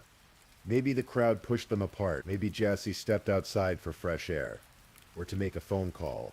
These are the small, ordinary moments that in retrospect take on enormous significance. Because it was during this separation that Jassy encountered a stranger. A man she'd never met before. A man who would change the trajectory of her life. In the worst possible way. His name was Louis Coleman III. He was 32 years old at the time, living in Providence, Rhode Island. On the surface, there was nothing particularly remarkable about Coleman. He was just another person out in Boston that night. But what happened next would reveal something darker lurking beneath that ordinary exterior. Surveillance footage from outside the nightclub would later capture the encounter. Jassy and Coleman could be seen talking. What was said between them remains a mystery. The cameras captured images, but no sound. To anyone watching at the time, it might have looked like an ordinary interaction. Two people having a conversation outside a nightclub in the middle of the night. But prosecutors would later argue that this was the moment when Coleman began executing a plan. They believe he offered Jassy a ride home. It's not hard to imagine how this might have unfolded. She was separated from her friends. It was late. She wanted to get home, and here was someone offering what seemed like a simple solution, a ride. It's the kind of decision we all make, sometimes without much thought. Do we accept help from a stranger?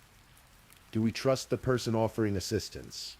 In the safety of daylight, the answer often seems obvious. But at 1:30 in the morning, tired and wanting to get home, the calculation becomes different. Jassy got into Coleman's car. It was a red Buick sedan.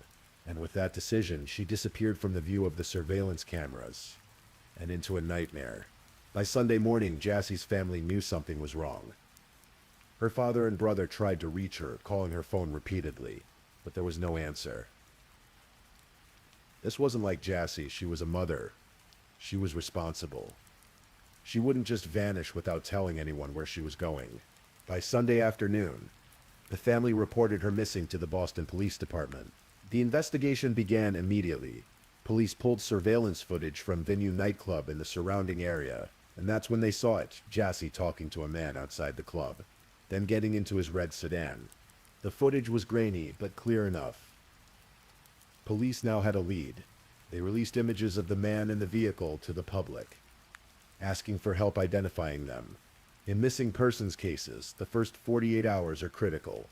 Everyone knew time was of the essence. Meanwhile, somewhere far from the searching eyes of law enforcement, something terrible had already occurred. The surveillance footage from Venue showed Jassy leaving with Coleman around 1:30 in the morning on February 24th. But there was other footage too. Footage that would eventually paint a horrifying picture of what happened next. Coleman lived in Providence, Rhode Island, about 50 miles south of Boston.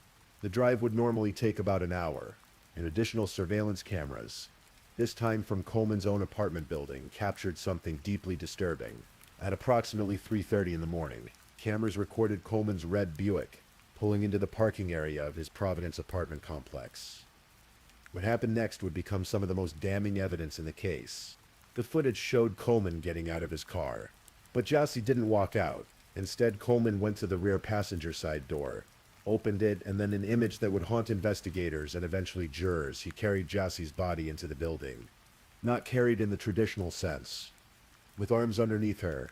No, Coleman had positioned Jassy on his back, piggyback style, her head lolling, her body limp and unresponsive. To anyone watching casually, it might have looked like someone helping an extremely intoxicated friend, but investigators who studied the footage closely came to a different, darker conclusion. They believed Jassy was already dead. The investigation moved quickly, once police identified Coleman as a person of interest. But Coleman wasn't staying still. On Wednesday, February 27th, 3 days after Jassy disappeared, he got back into his red Buick and started driving south. He wasn't headed home. He was fleeing. And in the trunk of his car, wrapped in layers designed to conceal and contain, was Jassy's body. Coleman drove through Rhode Island, through Connecticut, through New York. He was heading south on Interstate 95, one of the East Coast's major highways. Perhaps he thought he could make it to Florida or beyond. Perhaps he had no real plan at all, just a desperate need to put distance between himself and Boston. But the Boston police had issued an alert for Coleman and his vehicle.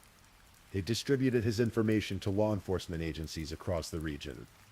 And on Thursday, February 28th, a Delaware State Police trooper spotted the red Buick traveling southbound on I-95.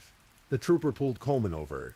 It was a routine traffic stop on the surface, the kind that happens thousands of times every day, across America. But this traffic stop would be different.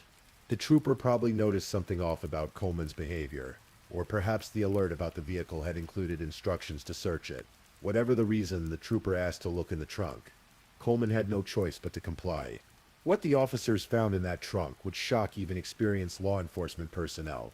Inside a large suitcase was a trash bag. Inside the trash bag was a sofa cushion cover, and wrapped inside all those layers was Jassy Correa's body. Her body was bound with duct tape. She was unclothed, and perhaps most disturbing, she was covered in baking soda, likely an attempt by Coleman to mask the smell of decomposition. Jassy had been dead for 4 days. At that point, 4 days during which her family had been frantically searching, hoping against hope that she was still alive. 4 days during which Coleman had been living with the knowledge of what he'd done. The medical examiner would later determine that Jassy died from strangulation and blunt force trauma.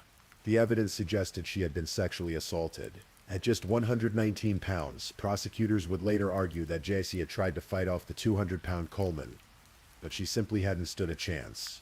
Coleman was arrested immediately and charged with kidnapping resulting in death, a federal crime that carries severe penalties including potential life imprisonment. The investigation that followed would uncover even more disturbing details. When police searched Coleman's Providence apartment, they found evidence of a frantic cleanup effort. There were odor-eliminating products everywhere.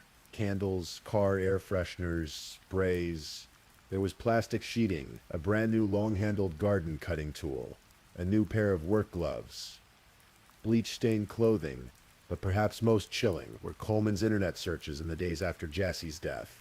FBI agents who examined his computers found that he'd searched for things like how to fit a body in a suitcase and how to pull a tooth that's not loose. These searches painted a picture of someone desperately trying to figure out how to conceal his crime, how to dispose of evidence, how to avoid getting caught. The tooth search was particularly disturbing. Prosecutors believed Coleman had tried to remove Jassy's teeth to prevent identification of her body through dental records. The case went to trial in May of 2022, more than 3 years after Jassy's death. The delay was partly due to the COVID pandemic, which had disrupted court proceedings across the country. But finally, Louis Coleman faced a federal jury in Boston. The prosecution's case was comprehensive and damning. They presented the surveillance footage showing Jassy leaving the nightclub with Coleman. They showed the footage of him carrying her seemingly lifeless body into his apartment building just 2 hours later. They presented the evidence found in his apartment, the cleaning supplies, the tools, the bleach-stained clothes. They called FBI forensic specialists who testified that Coleman's DNA was found in Jassy's body, evidence of sexual assault. They showed the jury Coleman's internet search history, those desperate, incriminating searches for how to conceal a body. They walked the jury through the timeline, minute by minute, hour by hour. They showed how Coleman had lured Jassy into his car with the promise of a safe ride home, how he had attacked her, sexually assaulted her and strangled her, how he had then spent days trying to figure out how to dispose of her body before finally fleeing south with her remains in his trunk. The medical examiner testified about the cause of death, strangulation and blunt force trauma. The evidence was clear that Jassy had fought back, had tried to defend herself, but Coleman had overpowered her. The defense had a difficult task. The evidence against Coleman was overwhelming. Their strategy seemed to focus on creating reasonable doubt where they could. But the prosecution's case was airtight. The surveillance footage alone was devastating, showing Jassy alive and walking when she got into Coleman's car, and then showing her apparently lifeless body being carried into his apartment just 2 hours later. The trial lasted several weeks. Jassy's family attended every day, sitting through testimony that must have been excruciatingly painful to hear. Her brother in particular spoke to the media about the loss of his sister. "She was my only sister I've got," he said. "I don't have anyone else." The pain in those words is impossible to measure. Jassy wasn't just a victim, a name in a case file. She was a daughter, a sister, and most heartbreakingly, a mother to a little girl who would now grow up without her. On June 1st, 2022, the jury reached their verdict. It didn't take them long to deliberate. The evidence was simply too overwhelming. Guilty. Louis Coleman III was convicted of kidnapping, resulting in death. Federal prosecutors had initially considered seeking the death penalty in this case. The crime was heinous enough to warrant it, but ultimately they decided not to pursue capital punishment. Perhaps they felt that a life sentence would be sufficient. Perhaps they wanted to spare Jassie's family the additional years of appeals that death penalty cases inevitably generate. On October 11th, 2022, Coleman returned to court for sentencing. The judge had no discretion in this matter. The conviction carried a mandatory sentence of life in prison without the possibility of parole. Before imposing the sentence, prosecutors read a statement to the court. Louis Coleman, a total stranger to her, abducted her, raped her, and strangled her to death. The pain and suffering Louis Coleman inflicted on Jassie Correa that night, and her loving family, her mother, her father, her brother, and so many others. Every single day since February 24th, 2019. And that really captures the scope of this tragedy. The pain isn't limited to those few hours on that February night. It extends forward, touching every day that follows, every birthday, every holiday, every milestone that Jassie will never experience, and her family will never share with her. Her daughter will grow up with only photographs and stories of her mother. She'll never have the experience of having Jassie there for her first day of school, her graduation, her wedding. All of that was stolen in one night by a stranger who offered a ride home. This case raises questions that don't have easy answers. Questions about safety and trust and the random nature of violence. Jassie was doing something that countless people do every night, going out with friends to celebrate a birthday. She wasn't engaging in risky behavior. She wasn't being careless or reckless. She simply encountered a predator at the wrong moment. And that's perhaps the most frightening aspect of this case. Coleman wasn't someone from Jassie's past. He wasn't an ex-boyfriend or a stalker or someone who had a grudge against her. He was a complete stranger who happened to be outside that nightclub at the same time she was. Where-eyed prosecutors believed he saw an opportunity and took it. He saw a young woman who was separated from her friends, who was vulnerable, who might accept his offer of help, and he exploited that vulnerability in the most heinous way possible. Boston Police Commissioner William Gross spoke about this after Coleman's arrest. He pointed out that Jassie was where every woman has every right to be, out celebrating her birthday with friends. She had done nothing wrong. The blame for what happened rests entirely on Coleman's shoulders. But knowing that doesn't make the outcome any easier to accept. It doesn't bring Jassie back. It doesn't undo the trauma inflicted on her family. It doesn't give her daughter back, her mother. In the years since Jassie's death, her family has worked to keep her memory alive. They've spoken to the media about who she was.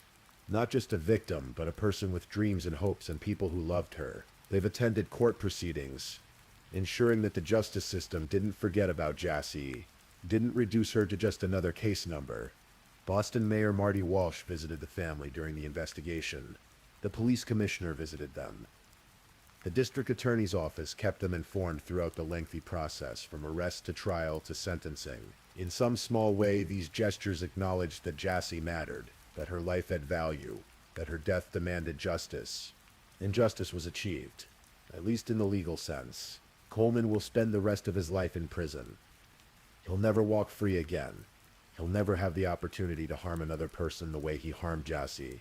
But even that feels insufficient when weighed against what was lost. A young woman's life. A little girl's mother. The future that should have been. Coleman has appealed his conviction, as is his legal right. His attorneys have filed motions arguing various legal points, trying to find grounds for overturning the verdict. But given the strength of the evidence against him, the surveillance footage, the DNA evidence, the internet search history, the discovery of Jassie's body in his trunk, it's unlikely the conviction will be overturned. The evidence presented at trial painted a picture that was impossible to dispute. Coleman had kidnapped Jassie under the pretense of giving her a ride home. He had sexually assaulted her. He had murdered her. And then he had spent days trying to conceal his crime before fleeing with her body. Every action he took after Jassie's death, the cleaning supplies he purchased, the internet searches he conducted, the attempt to flee to another state, demonstrated consciousness of guilt. He knew what he'd done was wrong. He knew it was criminal, and he tried desperately to avoid the consequences. But the surveillance cameras had captured too much. The forensic evidence was too strong, and law enforcement, working across multiple jurisdictions, had moved too quickly. In the end, this case serves as a stark reminder of several uncomfortable truths. The first is that predators exist, and they often don't look like monsters. They look like ordinary people. Louis Coleman was just another person at a nightclub. There was nothing about his appearance that would have warned Jassy to stay away. The second truth is that violence can strike anyone, anywhere, at any time. Jassy was in a public place, surrounded by people. She was celebrating a happy occasion, and still she became a victim. The third truth is that even when justice is served, even when the perpetrator is caught, convicted, and imprisoned, it doesn't undo the harm. It doesn't bring back what was lost. It provides closure, perhaps, but not comfort. Jassy's daughter is now 7 years old. She's growing up in a world that her mother never got to see. She's reaching milestones her mother never got to witness. And as she gets older, she'll have to grapple with the knowledge of how her mother died, the violence and cruelty of it. But hopefully she'll also know about who her mother was when she was alive. The vibrant young woman who lit up rooms. The mother who loved her daughter fiercely. The friend who brought joy to those around her. The person who deserved to live a long, full life, but had it stolen from her in the worst possible way. February 24th, 2019, started as a night of celebration for Jassy Correa. It should have been a happy memory. Dancing with friends, marking another year of life, looking forward to the future. Instead, it became the date of her death. The last night of her young life. The moment when she crossed paths with someone whose cruelty would end everything she was, and everything she might have become. We can't change what happened to Jassy. We can't bring her back or undo the pain inflicted on her and her family. All we can do is remember her as more than just a victim in a true crime case. She was a person, a daughter, a sister, a mother, a friend. She deserved better than what happened to her that night. She deserved to live. She deserved to see her daughter grow up. She deserved all the birthdays, all the celebrations, all the ordinary moments that make up a life. Louis Coleman took all of that from her, and for that he will spend the rest of his days behind bars, paying the price for his unforgivable actions. But Jassy's family will also spend the rest of their days paying a price they didn't deserve. Living with her absence, with the hole she left behind, with the knowledge of how violently her life was taken from her. That's the real tragedy of this case. Not just the crime itself, but the ripples of pain that extend outward from it, touching everyone who knew and loved Jassy Correa.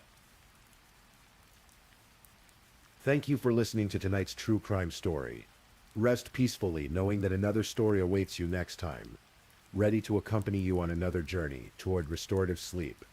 But if you're still awake, don't forget to like and subscribe so you don't miss our next true crime stories. And until next time, stay safe and take care. Good night.